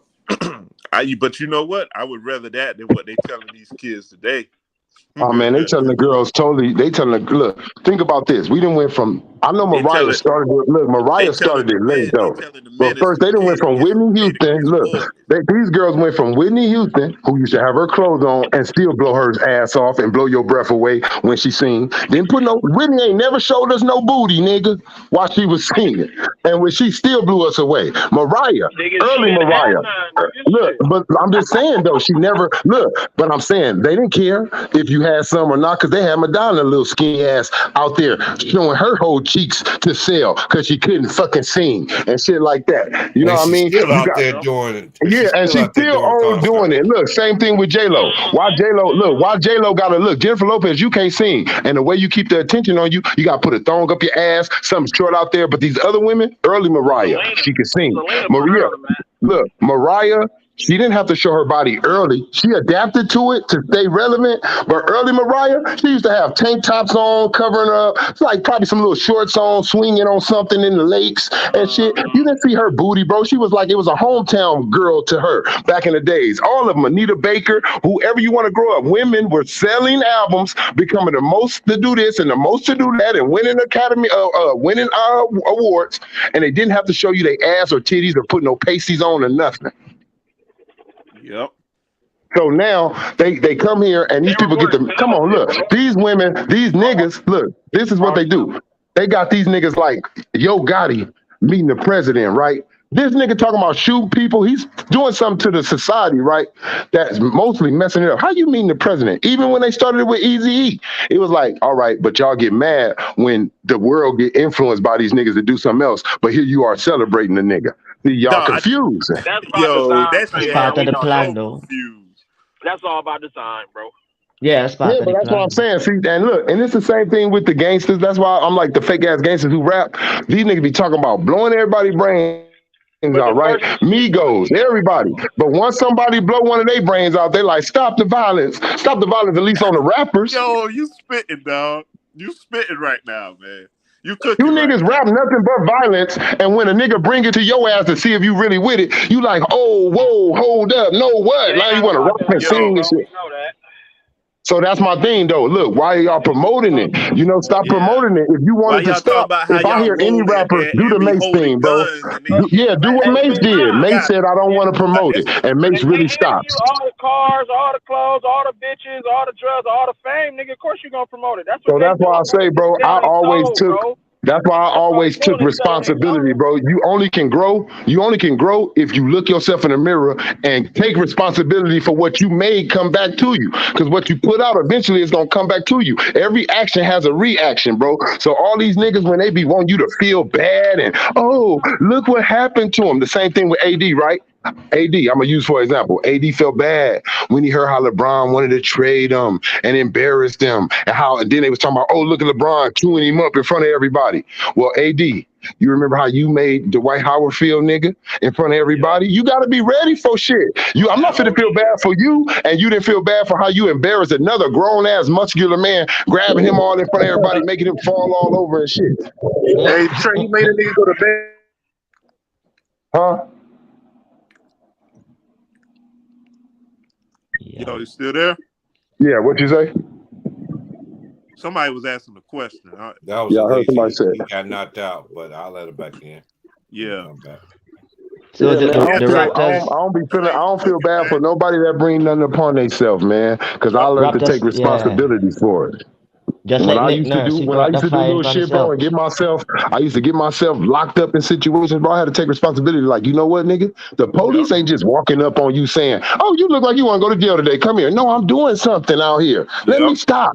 Now I ain't never been back. Never. Yeah, you drawing attention. In some way, somehow you drawing attention. Yeah, so once you learn to take responsibility, I promise you, when you learn to start taking responsibility for what happens to you, it's gonna stop happening to you, and you're gonna see a change. You're gonna see a change. I had one of my first cousins, man. We like brothers. We grew up together, man. This nigga got so mad with me when I told him that, because I had been through some stuff, but I had to realize, like, look, I keep putting myself in these positions. I can't blame nobody else. When I talk to him, he always blaming everybody else. But then I have to point out, look, man, didn't you say you did this? Well, that's why that happened, man. You got to start. And the nigga got so mad with me. And I'm like, damn, society is messed up right now. Yeah, man, because that's how he was trained. See, look, as black men, they train us to blame somebody all the time. Oh, I didn't get this job. Nigga, you didn't apply yourself to get the job. Nigga, you didn't have all the criterias. Nigga, you just want them to hire you because you just need a job. Nigga, did you have the criteria that job even had? Not even the criteria. Did you reach out to them? Because did you really try to, how did you go in there dressed? How did you go in there talking? Like, you know, things like that matter, bro. How did you prepare yourself? So it's like, stop blaming people. Every time, look, somebody in the car, they driving, got their phone, they in there talking on the phone, right? Then they hit somebody, boom. Oh, this motherfucker, they ain't even looking both ways. Stop blaming people. Take a little bit of responsibility. Was you doing something that you was supposed? If you probably wasn't talking on that phone, you would have seen them earlier and y'all wouldn't even collide. You would have been able to avoid them, even if they were wrong. You would have been able to avoid them, but you were wrong too. Sometimes you just got to take responsibility. It's just like an argument, bro. When I learned, even with women, bro, when you know, don't nobody want to be wrong. Let's keep it real. No one. But when you wrong, it's better than it's going, yeah, I'm wrong on that one. Okay, I got it now. Look what you do to the other person. Now what you about to do? Talk about this shit all day, go through. I say I'm wrong. What? How we gonna fix it? Let's get to the fix. Yeah, let's get to the fixing now. We already know the problem. Can we get to fixing it? Or you want to work and you just want to talk about the problem all damn day? Yep. Now you make them feel like, now you know what you just switched it. You showing them you're the argumentative one. Shit, I said okay, it's over. I admitted it. Hey, you also showing them your alpha. You the alpha. You are alpha. I'm taking responsibility. I wanted to go over. I'm trying to get to the fixer. Like, let's get to it. Like, you gotta stop. You gotta take a little response. Even I just learned that, bro. Even women was doing that back in the days. Nowadays, women want to like get at you physically. A lot more of them, like they'll get at you like they'll do low key physically, try to slap you out or throw your clothes out and shit or whatever the fuck how y'all relationship is. But if you notice something, right? Most men never did that, right? Never to make himself even look macho. A woman can do some of the coldest shit. A dude never really be like, get your clothes and get the fuck out of my house. No, he just tell her what he feel. You want some bullshit? I ain't having this. Wooty wooty wooty, and leave me the fuck alone for a minute. Look, he never go that far limit like a woman. Now women now they Perkins looking on TV look like somebody nut on his lip. Oh wow! The NBA today. He got some white. Oh wow! That's because that nigga was talking with that white dry mouth. He had that cotton mouth in there running his mouth. Hey, working overtime now, boy. Hey, this is why fathers are important.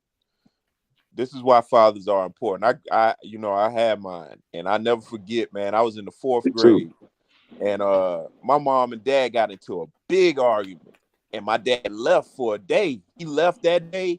I didn't see him no more the next day, but then he came back, like on a Thursday, I think. But when he came back, he came in the house and he called me, and we went outside and we walked to the park. We were staying in some apartments and we walked to the park, and he told me, he said, hey, look, he said, me and your mom not getting a divorce. He said, but sometimes when you feel like you're getting to the point where you want to put your hands on a woman, you need to leave. He said, you need to leave and you need to calm down and you come back and you work things out. That's exactly what he told me when I was in the 4th grade. And that stuck with me to this day. You know what I'm saying? But I never get myself to a point. You know, them old school cats, them old school cats, man, they was on they was man, I beat. Hey, look, I beat the girl. Hey, look, I beat the women. Look, I picked this up from both sides of both of my parents. I picked up 2 things. One, my pops, how you say you get away from them when they want to argue and all that, but when I also get away and I go in my zone in the house, I hit them with the female thing too that they do to us. I start playing music that recollects me what the hell they just did to me. I start letting the music touch them out. Not me. I let the music, cause look, I should have cheated. I start playing all that shit. I start playing all that shit they want to play and let them hit them with it. Let me let this moment tell you how I feel today. Hit them with a reverse psychology, man. Yeah, hey, look, cause they gonna look. What a woman do when you piss her off? When you come up in that house, she playing all them songs, bro. That you know she talking to you, but she letting the music do it today. That Mary J. Blige, I was the lover in your second. You like listen to this shit. All this nigga bastard music today. She gonna play nigga bastard music like a mug today. Yeah, man. But see, those are the arguments that I got in my house. Like when my parents was beefing, I knew it. I come in the house and my mom was playing some shit like that. I'm like, you know that don't the music, that old blues where them niggas get to talking. You know now, you see, I hear that. I be like, yeah, they up in here not talking. Let me go back outside. I'm finna stay out late tonight. That's something I kept with me ever since, man. I'm 40 years old. That's something. Always, man. Them always is really that shit work. This new shit people are trying, that's that shit that's toxic. That old shit was the shit that got you through it. Yep. This new school you stuff. Look, your friends now, let's keep it real. You got your homeboys and your friend. Look, homeboys and homegirls. You get into it with your girl, nigga talking about go hit something. Back in the days, they like, man, you and her need to work that out, bro. Y'all been together too long. Nowadays, nigga tell you immediately, leave that be alone. F that be, nigga, come out with your boy. You like, F my wife, like, F my family, nigga. Like, damn, you just told me F my family. We got 3 kids, all this type of shit. You just told me to say, fuck that shit. Yeah. Like, and then you got girls, look, that's why I say, then you got women who have been in your house, sat there with you, laugh with you and everything. But guess what? Once you make her friend, man, she just vent. What happened if you just vent to your friends and want them to just hear you and say, at the end of it, say, y'all gonna get it together or it's gonna be all right. But no, what she say? Bitch, I told you I never liked him anyway. Shit. Because they miss bro don't have nobody. They miss bro don't have nobody. Listen to their friends. Bruh, don't try to tell my girl, look. Most time that friend didn't have no one. Man, look, first of all, my mind too strong for anybody to be able to tell me something. But if a friend tell me some negative shit about my girl, I'm pushing off of you. I'm pushing off of you, bro. Because right there, that's telling me you don't really want me to have shit that make me happy. You just want me to be like your ass out here. You got to work through some things. Like, you know what I mean? Some things you got to work through. People, a lot of times now, people try to avoid problems by all costs. You know what I mean? They don't want to go through nothing. They just want everything to be easy. Once you have an argument, I don't think we should be together no more. Oh, get your ass on, you weak-minded, weak-spirited person. Like, you can't take a little bit of... the other thing too, like, even if you see something, man, I was taught, man, hey, look, that ain't your place to tell them, man. That ain't your place. I don't break it. I'm not breaking up no relationships, bro. I'm gonna tell you right now. You know what I'll do to that person if they see me, because you know they're gonna come to you. When the person see that you've seen them, they want to come to you, try to shut your mouth, right? They want to, hey, how you doing? Look, it ain't none of my business, but I'm gonna say this: you need to fix this shit. You need to get that right. That ain't right. What I just seen. Like, if it's for my boy, I ain't gonna tell, because I know what he'll do. Like, not like that. Is this your boy? I know how this gonna hurt him. I don't know. And I don't want to tell my nigga something, and the next thing I know, I see my nigga on the 6 o'clock news. So hell no. Hey, what if you see your boy going over the top for this chick, and you know she dirty? This one thing I may do, like, just to, like, I won't tell, but I'll be, if I'm next. Say me and you, say if I see your girl do something, right? If I'm me and you chilling, smoking a blunt or whatever, we just chilling, watching sport. I may start hinting to see how you. Hopefully, you catch on, and be like, how everything going in like with your family and everything, bro. Like some shit like that. I'll just question, like, how everything going with your family, bro? Your girl, y'all good and shit. And you be like, oh yeah, you know everything. Or you may say, well, you know, shit, we've been getting into it. And then I may like put a I seen her at the grocery store. Now, boom. If you a smart nigga, when she get home later on. Oh man, the homie Trey said he seen you at the grocery store. Now she gonna get all nerved up because she don't know what the hell I done said. But I got you in that space, niggas. I gave her opportunity to tell you, and I tried to let you know, pay attention to your family, nigga. Yeah. When I asked you how everybody doing, but I ain't gonna just tell on this broad. Yeah. I be on some shit like, yeah, man, damn, you buying you spending up a lot of your money, ain't it? Hey man, you need to slow down there, Bubba. Yeah. She care about you the same way you care about her. Yeah, boy, you spending your whole life savings right now, boy. But it's just something like, it's just something that you do. It's like something that you do like that, bro. Like, I'm really one of those dudes. Like, I grew up to where niggas did this for us on the block. Like, kids outside, bro, ice cream truck.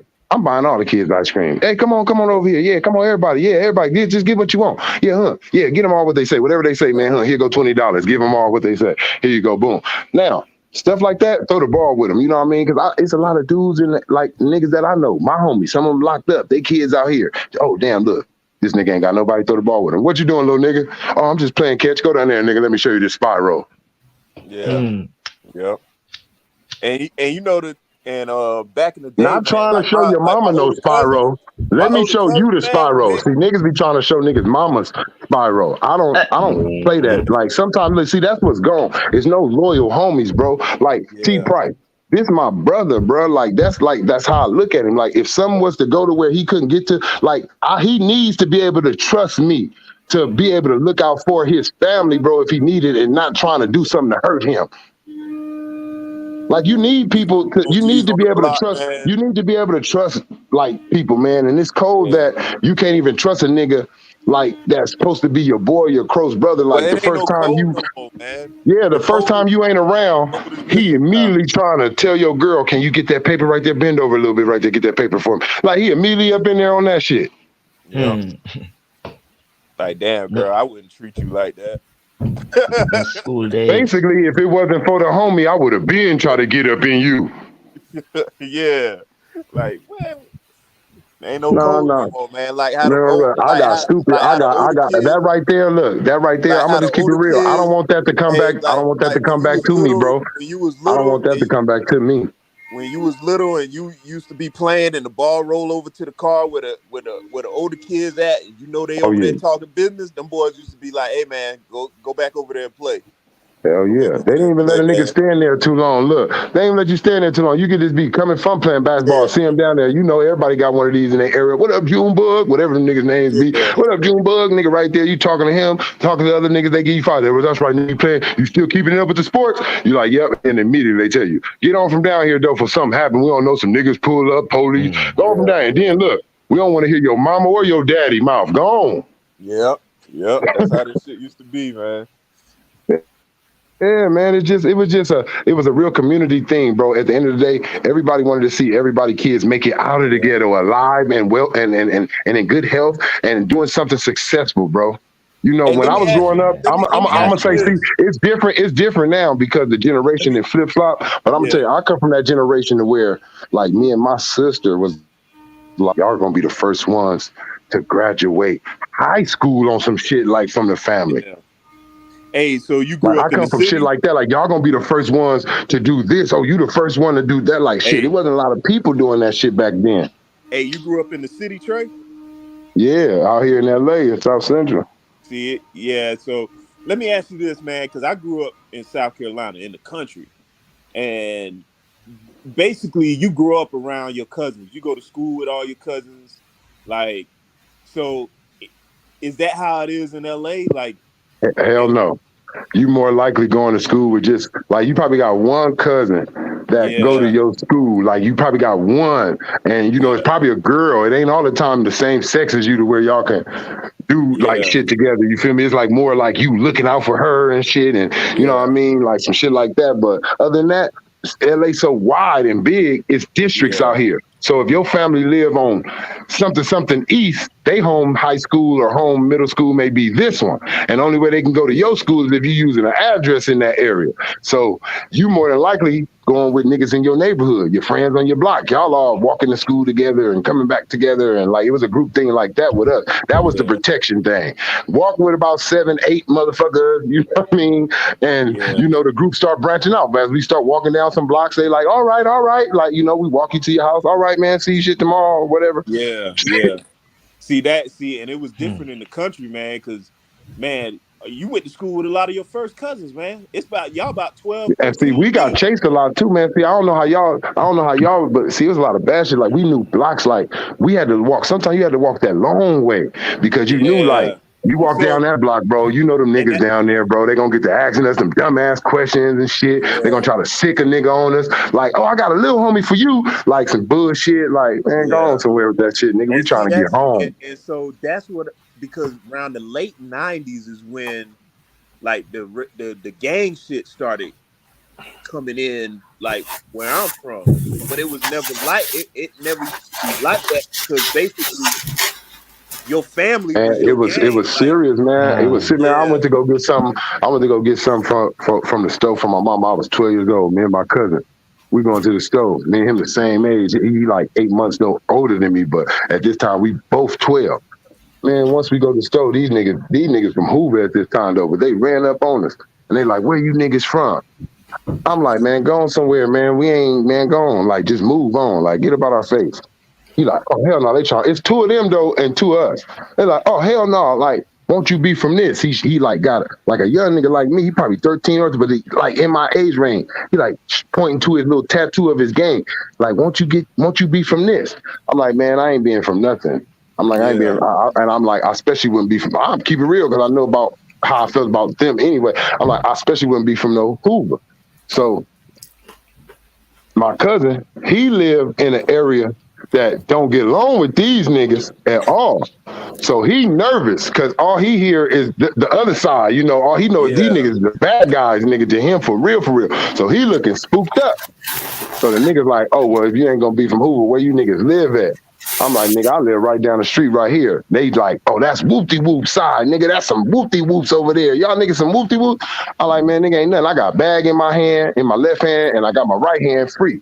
That's my money maker. So I'm really like, I already know it's about to go down. Like, I ain't tripping. I'm like, I'm about to bomb on this fool. And Cuzzo better bomb on that fool.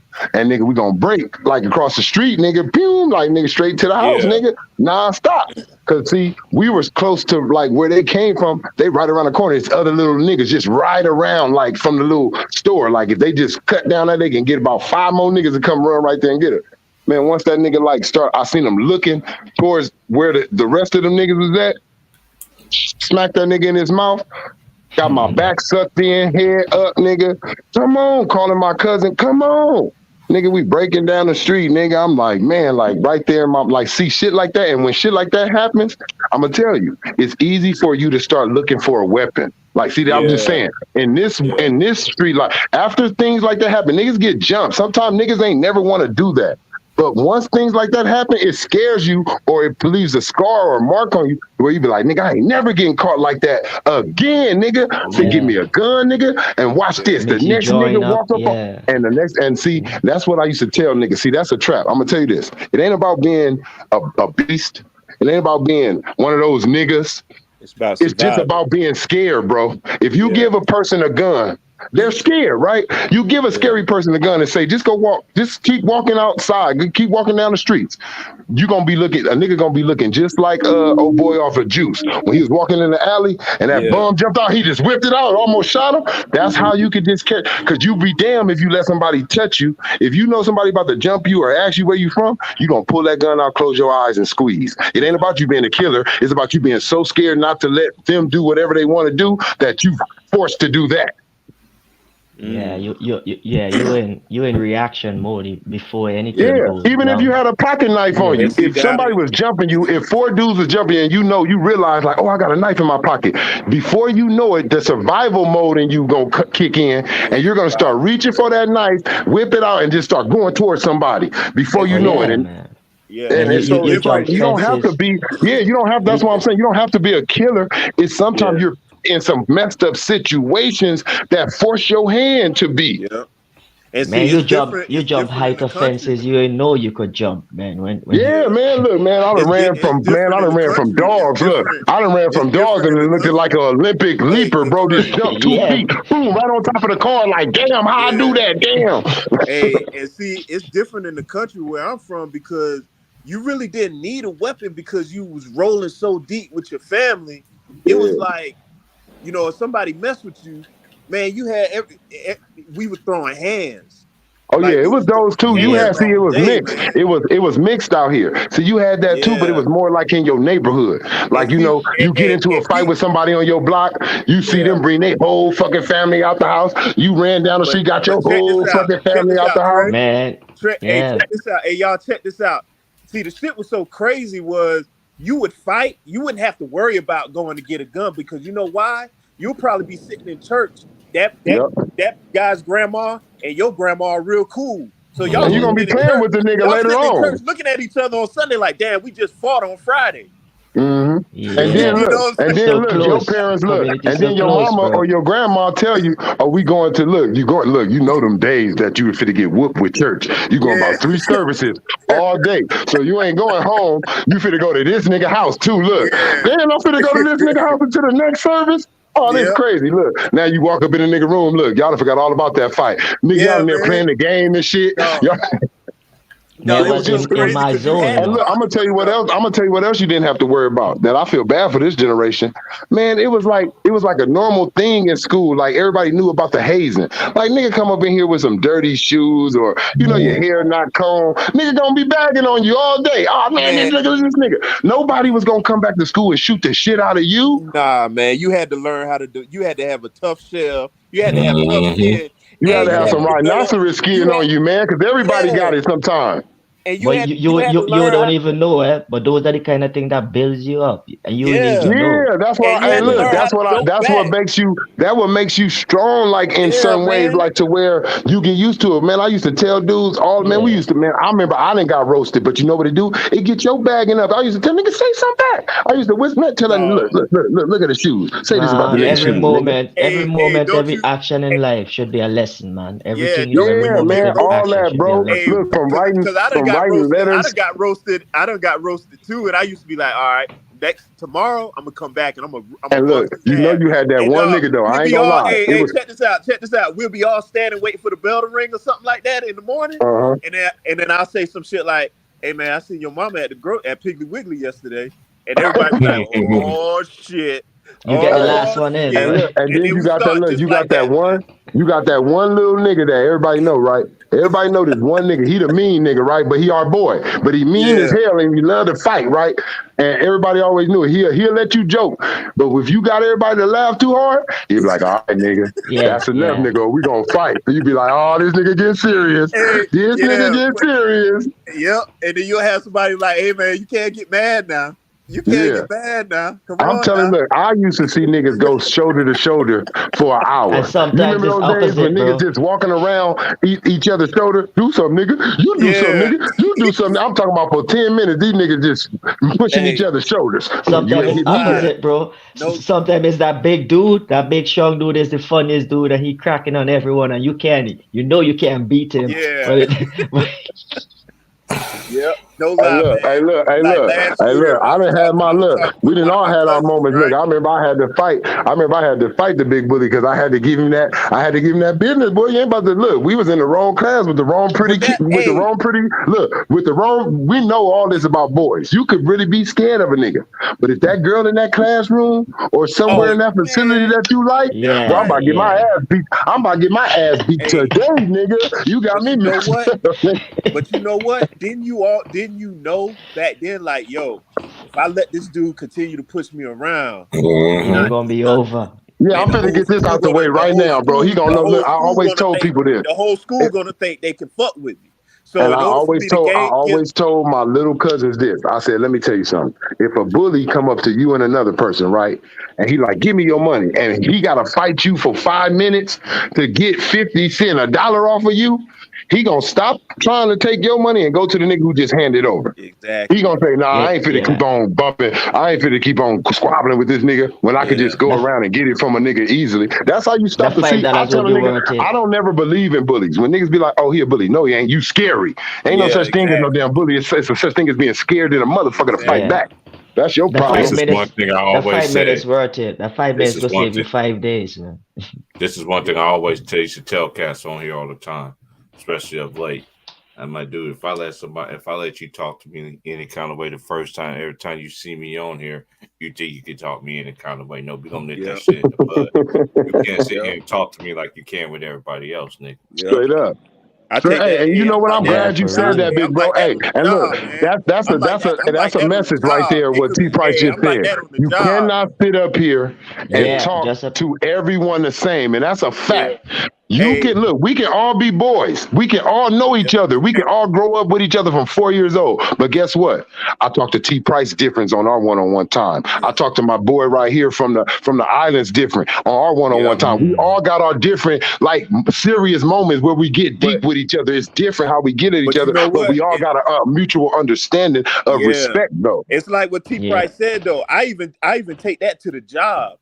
Like, motherfuckers be looking at me like I'm crazy when I check them. When I hear they tone and they tone is a disrespectful tone. Oh, I be shit, like, hey, T-Price like that at work too. I don't care how long you've been here. You could been here 30 years. I'm here for 5. You ain't gonna talk to me like that. Shit, right. Yeah. You know what I'm saying? Like, hey, you ain't gonna talk to me. You ain't gonna disrespect me like that. And normally I find myself in the office trying to explain to the supervisor what happened. They don't never want to hear it. Once I tell them what happened, then it's like, okay, I said, man, we all adults here. You ain't gonna talk to me. And because the one thing people know from me, bro. Man, people on the job, they look at us because of our skin color and they think they can talk to us any kind of way. And you know what they expect? They're expecting? They're expecting you to go cuckoo, right? Because a lot of them, they don't really know this skin. They know it off of TV, what somebody told them, they don't really know the experience of a black person. They only know from what they heard or what they seen. Because I want to be the different one they talk about. Like, well, no, not all of them like that. Hey, look, because I'm gonna tell you, I get mad, bro. I'm not gonna lie. Sometimes, I know every black person do this. Every black person that did it, nigga. Sometimes, nigga, I be in stores, nigga. Best Buy. I go to the shit in the white areas, right? And this is my reason. I got tattoos on my body from my past. I don't got time for these new knuckleheads that don't understand that I'm not active. I'm a member. I was a member, but I'm not Yeah. active. Like I don't care about driving around, seeing who the fuck you is, where you. I don't do all that bullshit. I don't do none of that. I don't Yeah. give a damn what y'all out here doing in the streets. But when you still go in certain areas, niggas still see your tattoo. They want to act. I don't even want to be asked shit. So I go to these areas where it be, grown ass people, white, Chinese, Yeah. whatever. It's just straight blended. Everybody up in here, man. Sometimes you get them hokey pokey ghetto black. You know what I mean? That just make you be like, Yeah. why you up here doing that shit, man? They gonna start staring at my motherfucking ass, looking like if Yep. I'm with you, motherfucker. I ain't even with your ass, because Yep. that's how they be. And I hate this shit in line. When you right there, right, you want to support black people, but sometimes at them checkout lines, sometimes black people be on bullshit, and Hey, then they wanna man, like it wanna is. look back at you. They Hey, want to we're look back cursed at you and be people, like, man. this some We're cursed bullshit, huh? I'll be looking in the sky like, bitch, I don't agree with you. Like, not like Yeah. that, but it's like, man, I don't agree with you. Don't Yeah, ask me because man. I'm black. Don't fucking Yo, try to get bro, no going approval back to because I'm that, black. Yep. going back to that work stuff. Like, don't make like people be talking down to you on work. The same could go for the load you take on work. Like, don't be no Iron Man on work and like you taking on a whole lot of shit because Yeah. then they'll Yep. pile of work on you and then you Oh won't boy, they be love getting to see paid you for work it. Hey, yo, Be hard. conquer They careful of them, love to that. man. see You you work spit the hard. truth, bro. You spit Yeah. the truth, Hey, bro. look, they I had to already paying learn. you. They already underpaying you, and then you gonna Yeah, work I had to extra learn hard to that, get some man. extra underpay. Boy, Yeah, you crazy. Yeah. don't play the Iron Man on job, boy. Don't play Look, like you man, could. when I was in my 20s, I was playing the Iron Man until I started realizing I'm like, yo, man, these Look, I motherfuckers is do my taking advantage security. of me. I do my security. I got my moment when I'm focused. I know, like I go different places. It's different places to me. When I got them late night jobs. I'm talking about them late night when boy I got my partner like this a regular place that I be.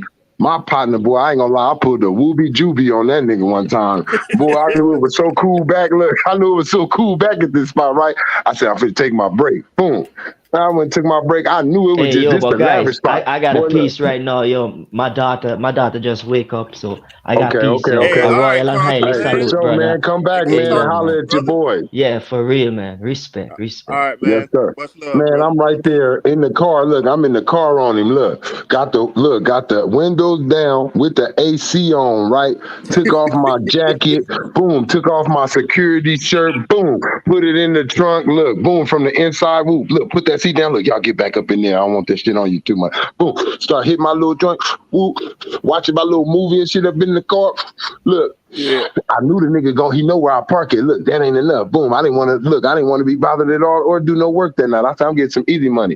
Boom. Went to the computer lab that's inside these hotel, like not hotels, but these apartments that we watch where these rich Chinese motherfuckers and all this shit. Go Yeah. there, they got a computer lab. Look, it's closed. Can't nobody come in there. Boy, I went in there and ducked off on him, went all the way in the corner in the dark space.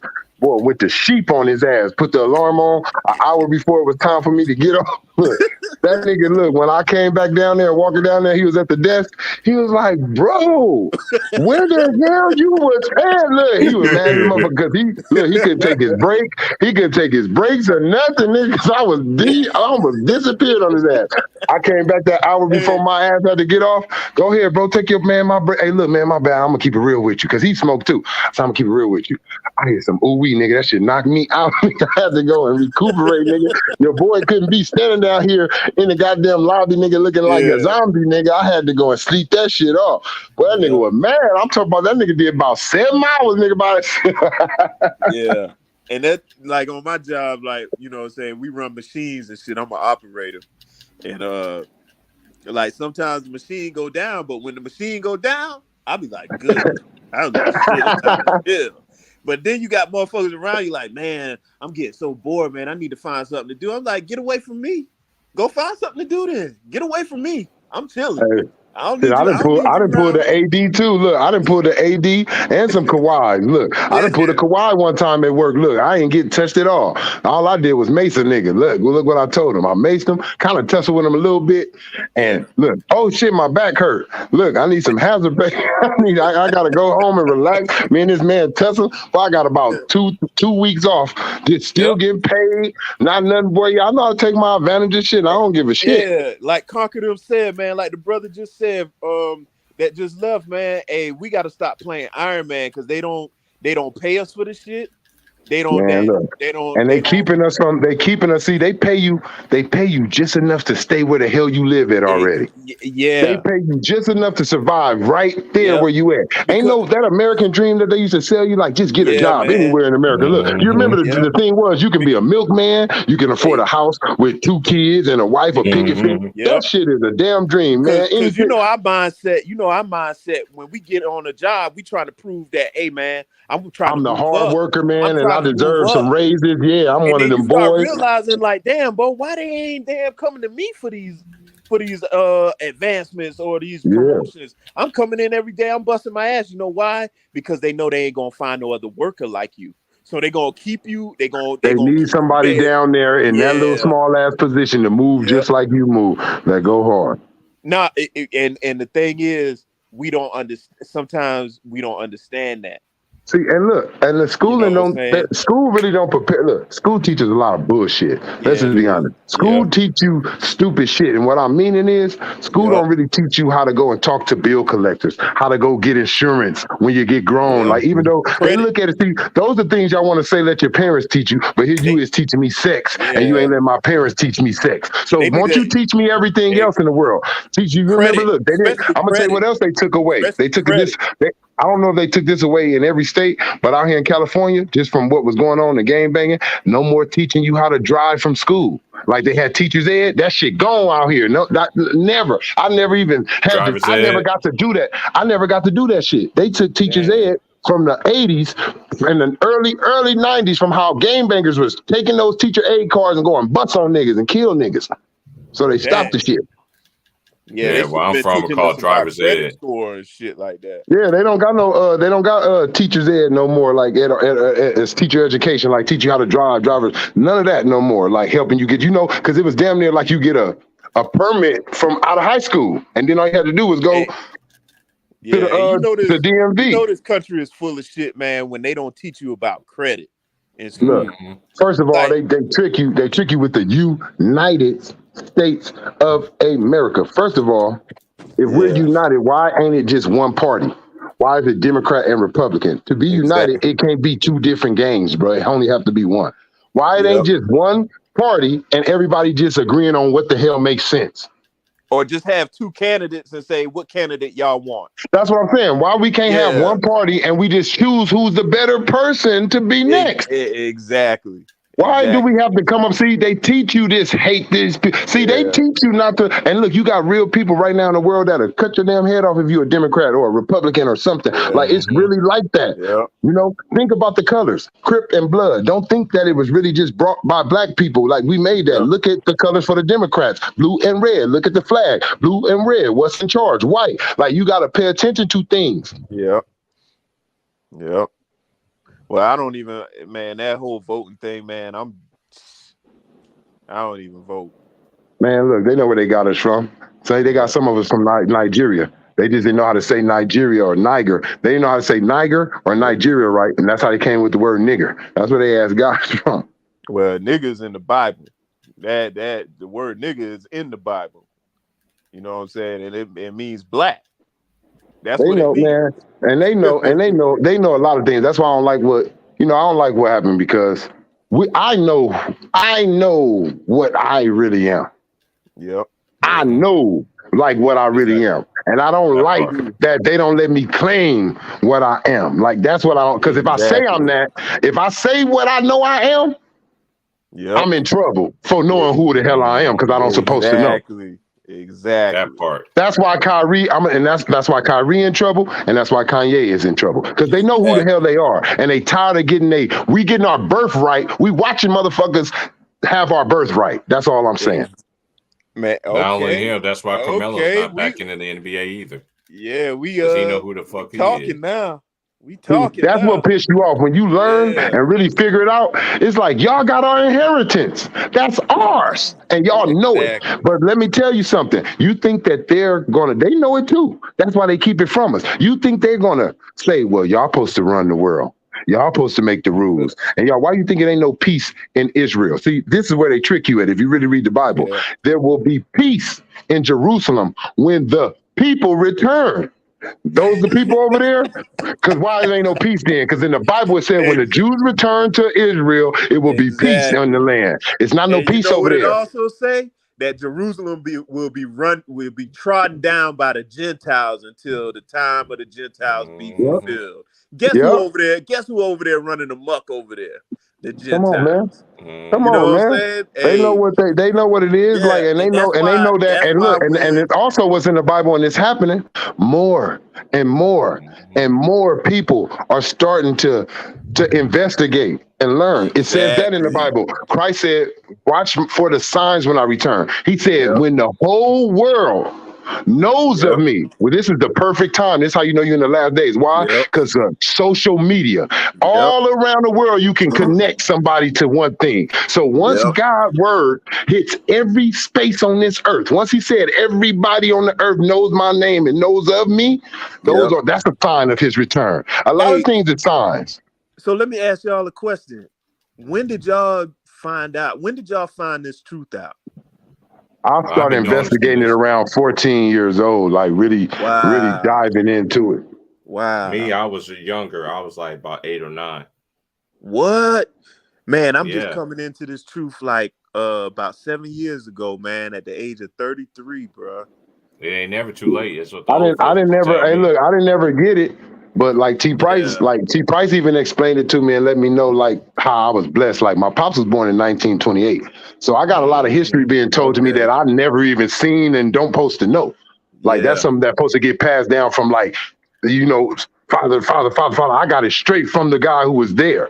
Like, you know, my pops was right there. Like when you want to talk about paper boys and wearing them old hats like that and the way the car sounded, yeah, my pops was right. Like for real, when you had a car, you was a baller. Like my pops come from Oklahoma, bro. That's where he was from. He was hey, and he really seen Ku Klux Klan. He really seen shit burning. He really seen slave found area, all that. Like, so he was schooling me on things. Sometimes, you know, I'm looking at it like I really couldn't grasp it at the age I was, but as I got older, he had books and things that I just investigated on and just start really seeing it. Then my mom, I really say my mom is very, very, very like church going, like straight up study. She had me reading Revelations, man, at 8 years old and just scared the shit out of me. Not like that, but just had me like, woo, I don't want to be here like when that happened. Like Revelation is deep.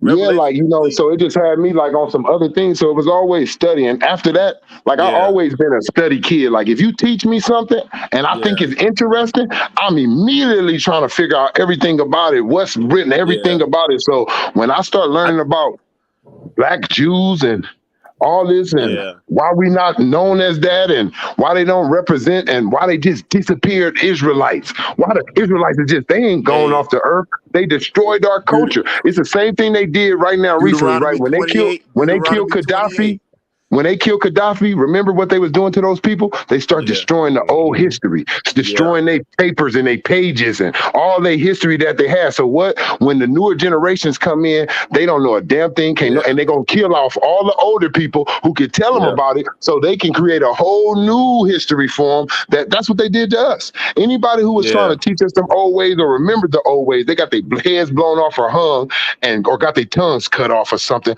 to where they couldn't teach you. Yeah, and so like with me, I know I said 7 years ago, but now I'm really thinking when I was about 22 or 23, I started stumbling on like Illuminati videos and Hollywood and shit like that. I started stumbling upon that, and you know, it kind of made me open my eyes about some things. And then you start seeing things that really start making sense to you. Like, damn, that don't make sense. And then when I heard it, you know, for the 1,000th time, but this time it really made me go back and research Malcolm X Dry Bones speech. And I always used to wonder, like, what is he talking about? The dry bones. Now check this out. You know, my father's a pastor. You know, I grew up in the church. But mine was. but what I was learning wasn't being taught in the church. You know what I'm saying? Yeah, so look, I'm gonna tell you something. It's difficult, and I'm just to add on to what you're saying, right? Think about this, right? In the olden times, God chose who was going to be the ruler, right? not no votes. God said, this is the bloodline, or this is the root. Like, this is who I want to lead in this state, in this city, or however it was. Now we choosing everything for ourselves, for our own deeds, right? As at the same time, pastors, right? They go to a school to learn. I don't think you can get taught. Can't no school teach you the spirit of God. That's something got to be ordained in you. It got to be just in you to where you going. Pause right there, Trey. What they teach them in them theologian schools is what they bring back to the community. Pagan. They teach them pagan ways. You know, the pagan ways of it instead of the real ways of it. Because if you really look at it, the Bible tell you, do not decorate your tree. Do not hang ornaments. Don't do that. That's what the Bible tell you. But every year, your own pastor, some of them got a tree up in the church, decorating it, and he doing. So like I said, like they fool. If you look at everything that's holy, check this out. Everything that's holy on this earth, they turn it into some type of holiday with a cartoon, Santa Claus. All this look. That's supposed to be God. Even though we don't know when Christ was born, we're supposed to celebrate it as it's Christ's birthday. But we up here. Check this out. The very beginning of Jeremiah 10 says, "Thus saith the Lord, do not go into the way of the heathens, for they go and cut a tree down." Yes, sir. That part. You know what I'm saying? Look, how do people ignore that? That's what I'm saying. How do people ignore that? Yeah, when I read that, man, it blew me back. Like, whoa. When I seen it, it blew me back. Look, I'm gonna tell you, right then and there, my mama let me know, like, and we had the choice. Look, at 12 years old, because sins was on us, I told my mama, stop all that Christmas shit. Like, well, I don't want to do that. Like, if the Bible say don't do that, I don't want to do it. Hey, look, we never celebrated Halloween. When I was in my early years, but I'm telling you, at 12 years old, a lot of that shit stopped for me. Dressing up, Halloween, celebrating that, because they put a damper on everything holy, bro. Look, Easter Bunny. Man, this ain't about that. This is about all of our sins getting washed away. The greatest victory that ever been done on this earth. Christ rose from the grave. Never happened ever, and won't ever happen again until he come back. The dead in Christ will rise again. Like, but we don't look at it that way. Like, I'll be like, we so pumped up for 4th of July and Thanksgiving, but nobody's pumped up for Christ. That's why I said, and then they say, we believe in God. What they say, this a nation of God? No, we ain't, because every time this nation is in crises, you don't never see our president say, and I mean it. If I was president and it's in me, this is my faith. When y'all see me come out there and talk, before I talk, I'm gonna be like, America, I'm asking everybody to pray. I don't know what you believe in or what. I don't even care, but I'm asking everybody right now to pray. And see, in the Deep South, man, it's so bad because, you know, this ain't no country of God, bro. We do everything like Sodom and Gomorrah. We ain't nothing but the new Babylon, bro. I was looking for America in Revelations, right? I'm telling my mom, I'm like, why I don't see America? They talking about Russia. I see like every other little country. I said, what? My mama said, they is talking about America. America's name is Babylon in the Bible. That's what the new Babylon. That's what we is. Yeah, in the Deep South, man, it's so bad because all the stuff that was passed down through slavery, man, it's traditional down there. And when you start talking about this stuff, man, it's almost like you want to fight. Like, why are you bringing this stuff up? You know what I'm saying? I feel bad, man, because I feel like we got away from it. Babylon. They in love with Babylon so much, man, I don't want to hear none of that stuff you talk. Right. You know what I'm saying? And you know what? That's how you know when you speaking something right. Like, why it turns your stomach when I start talking like this. But if I was up in here on some bullshit, you'd be all ears on it. But when I start talking like this, but see, that let me know what Revelation says too. When Christ comes back in your face, you done seen it, the wonders, everything. It's going to be people down here mad for them 7 years of how he going to have it down here. Yep. They're gonna be mad. People gonna be wanting to go back to old ways. Like, damn, man, Christ gotta go, and they're gonna uprise against him. People always say when I'm gonna tell you the army, bro, that's gonna be the uprising against him. People gotta look at the clues. It say all nations will rise against him, right? Mm-hmm. The army they talking about is the United Nations. Mm-hmm. And then this perception that Christ is all love. That's why they're trying to scare us with what comes from look. And that's why they want to scare us with what comes from the sky. That's why they make us fear all this sky shit. Aliens, this and that, because they know that's where God coming from. They got their satellites in space because that's who they preparing to fight. That's what it is. But God gonna slam all that down. It says that when him and Satan have their last war, when him and Satan have their last battle, and Satan come crashing down back to earth, and all the satellites and everything gonna come down with his ass. I think it's in Luke 50. I think it's in Luke, man, 54 or 57, where Christ said, "Man, I come back not to bring peace, but a sword." And look, like this white because he pissed off. Because he pissed off. Look at what you did to what I created. Man, that's coming back. Nah, that ain't the Christ that's coming back. No, it's gonna be a whole nother Christ coming back. This ain't that. Look, the only ones who gonna be looking at him like that is the ones who believe in him. They're the only ones gonna be smiling and happy. You know what I mean? That's the only. If you look at it, and it also say things. God says that He said the earth don't move. God said the earth is still. I don't know. That's what God said. Said the earth is still. The place still. Ain't no spinning. Ain't no. I don't believe that we went to no moon. Just me personally. No, the way that I look and see, how the world is. Look, the world is like a oval. The sun and the moon are smaller. The sun and the moon are smaller than what they tell us. Okay. And it revolves, it goes around the earth. It goes around the earth. The earth don't go around the damn sun, man. They're lying to your ass. The sun and the moon move through portals. They rotate. The sun and the moon rotate like, you know how you go inward? It clocks in. Like when it gets hot, that means the sun is winding in. Then when it gets cold for winter, it's winding out. They lied to us in school, man. Yeah, man, look, it's the firmament. Look, I'm going to tell you why we can't get off this earth. Because the damn firmament. That God told us. The firmament blocks you. When you keep going up, you're going to hit something like an invisible force field that's going to keep you from going. We can go up there, but only so much. Yeah.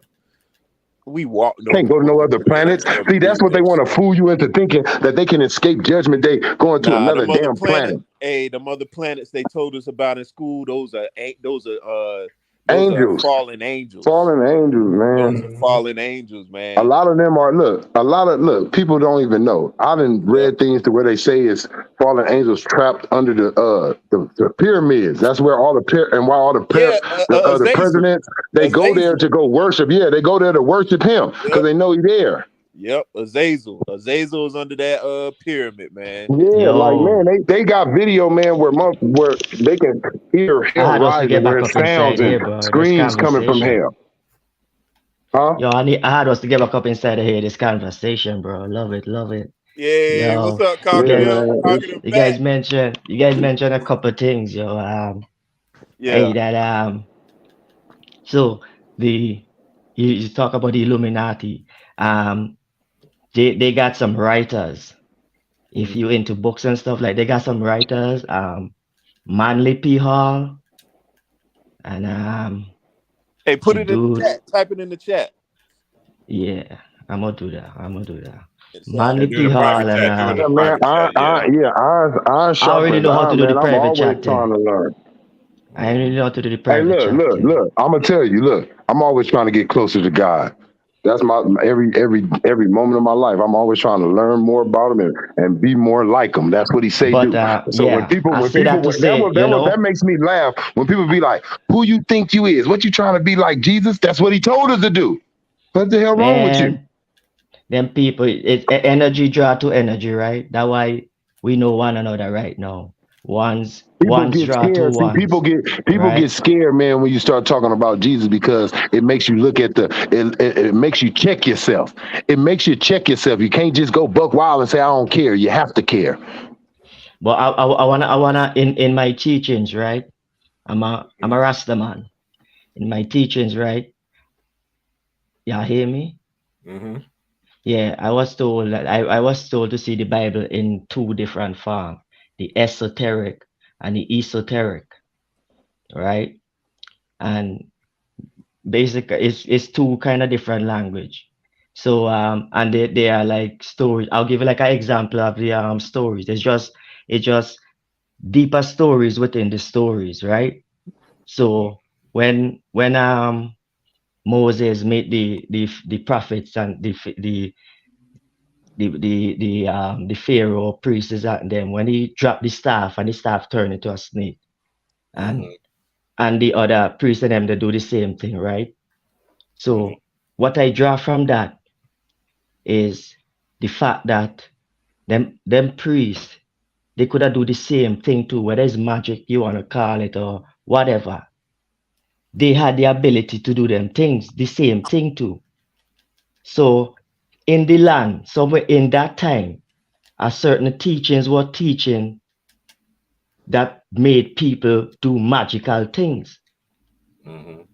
That's what I draw from that time, from that, you know. And like the famous story when Jesus told the brother, like when he sent him to the was he when it's his story when he sent him and he said like go and tell him that I send you, you know. I don't know if you guys know that. I never want to contradict the Bible, but yeah, when Jesus he tell him, know what you're talking about. So like it's like you telling me, T Price, you telling me go tell AG this and tell him I send you. So right there, that is word, right? That is my pass right there, right?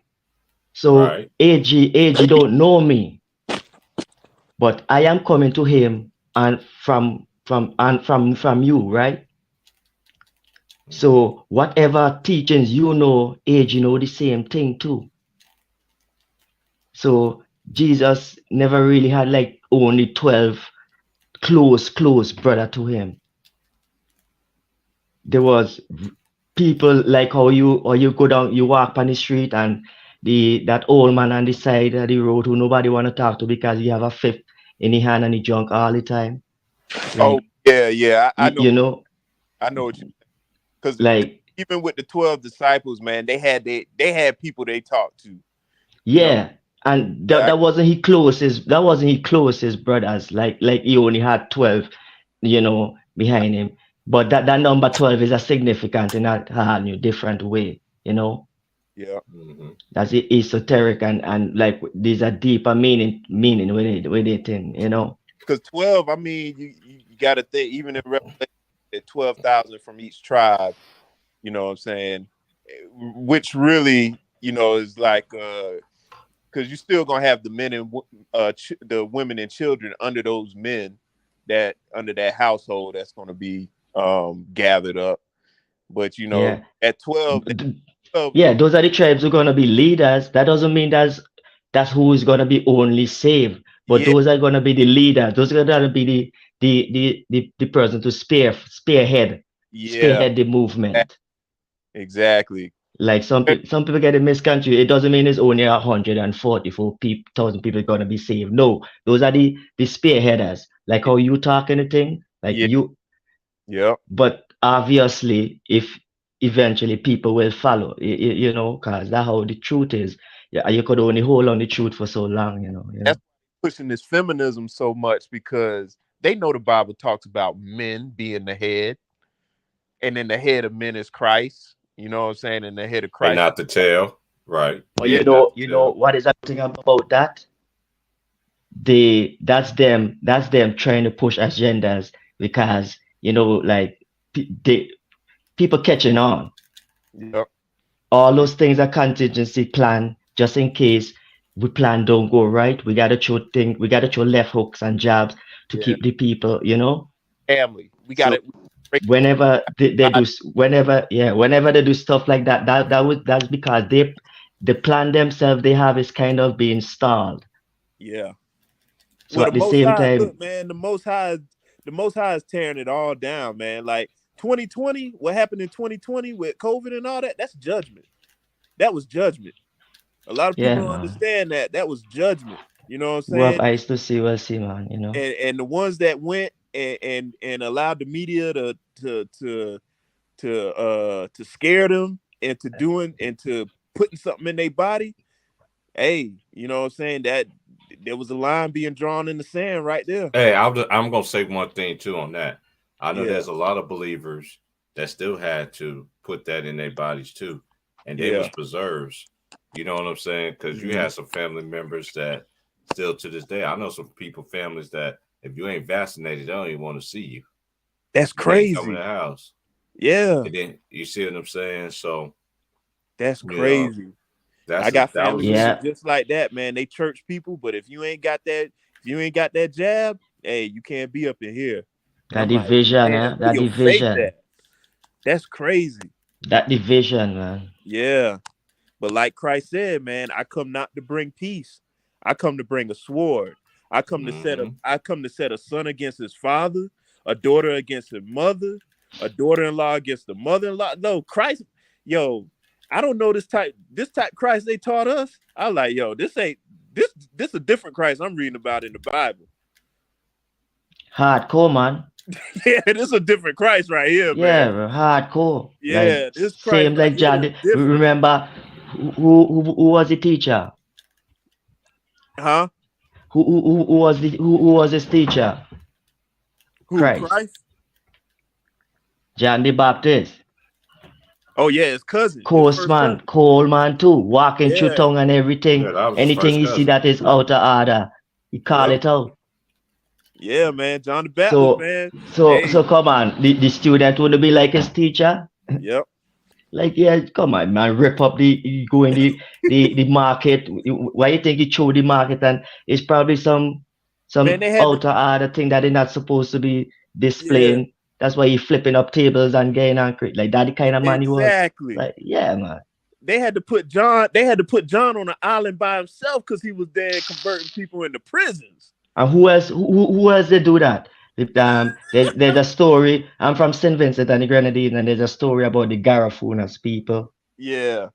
And the same thing, bro. They would isolate us and put us on islands Yep. to just to die off and stuff. Like Yeah, man. where I'm from, my location where I'm from, there is an island that is like for that. Wow. Yeah. Wow. Yeah, bro. That's St. Vincent and the Grenadines. Like, so most of the blacks, they put them there, and most of them shift them to far as like places like Portugal. Wow. Back where it all started at. Yeah. So when you hear they say like we are scattered like all over the world, ain't no joke thing, bro. All over, bro. Yep. Ain't no joke, man. And shout out, four corners of the earth, man. Shout out to them camps, man, because them camps helped me. Them camps helped me, man. Like get into this truth, man. You know what I'm saying? A lot of people, you know, kind of discredit the camps and everything, but them brothers, you know, even though them brothers might differ a little bit on some of the stuff they believe, the one thing that they all believe is that we are the people. You know what I'm saying? Like, and that I gotta give much respect to them camps, man. You know what I'm saying? Because they the ones who helped me open my eyes, and then I love when I accidentally, well, this is the Most High doing, when I bump into brothers that, my brother, peace out. I'm so sorry. Sorry to cut you you know off, what I'm saying, that's in gotta the same peace. truth that I'm in, and it's like, man, that feel good. You know what I'm saying? Like on Ticket Channel, when I first heard Elder, I was like, yo, Elder sound like, because Elder was saying some stuff, and I was like, yo, Elder sound like he might be in the truth. And sure enough, I went to Elder Page, and I was like, yep. You know what I'm saying? Elder in that truth, man. It just feels good to, you know, be amongst brothers with like minds, you know. Yeah, there's sisters that know this stuff too, man. Yeah. Oh yeah. You know, I know a lot of them that be on there, man. And boy, we be having some conversations like for real.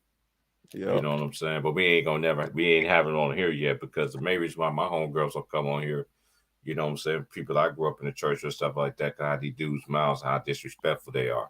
Yeah. You know what I'm saying? And they like, I go all the way back to they're gonna make me forget I got saved, sanctified, filled with God, presence, Holy Ghost all over again, and make me want to repent. Yeah. But you know, even Paul, man, Paul said, you know, he may be rude in speech. Cause you know, them disciples back then, man, them boys was taught, they was delivering it raw, uncut. Mm-hmm. You know what I'm saying? So, you know, they try to give us this perception that, they was, you know, oh our Lord, like talking like that. Nah, they wasn't talking like that. That's right. You know what I'm saying?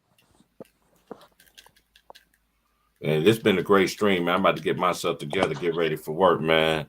You know, Hey, and I got about 20 minutes, man. Oh yeah, man. This is only night I gotta work because I'm on a 9-day stretch. Yeah. You know what I'm saying? In a row. So I'm on day number 3. So yeah, I feel you. Yeah, I go in I'm about to go hit this clock.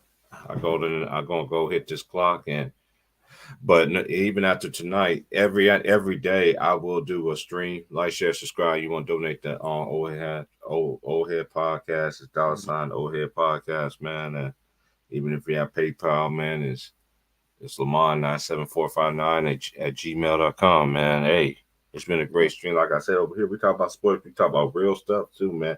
Like me and James were saying yesterday, man, we got to get back to talking about what's real, man. There's more stuff that's going on out here than this darn sports stuff. The sports stuff is nothing but a distraction. Yep.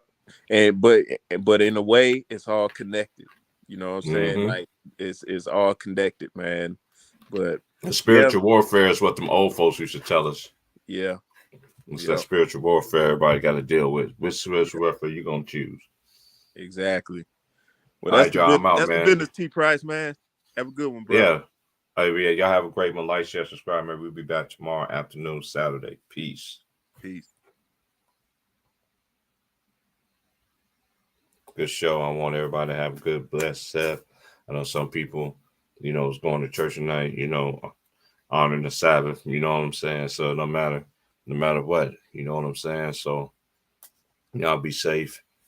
And you know what I'm saying? Protect your loved ones, you know what I'm saying? And do what you got to do, man. If you got somebody, you know what I'm saying, that taught you this knowledge or everything like that, man, take heed to it, man. Don't be too late for it. You know what I'm saying? But today's generation, some of y'all today's generation, y'all don't want to listen. We grew up in the generation, I grew up in the era that you had to listen. You know, so, hey, I turned out great. You know what I mean? So don't let these people continue to steer y'all the wrong way. Like, share, subscribe. I'm out. Peace.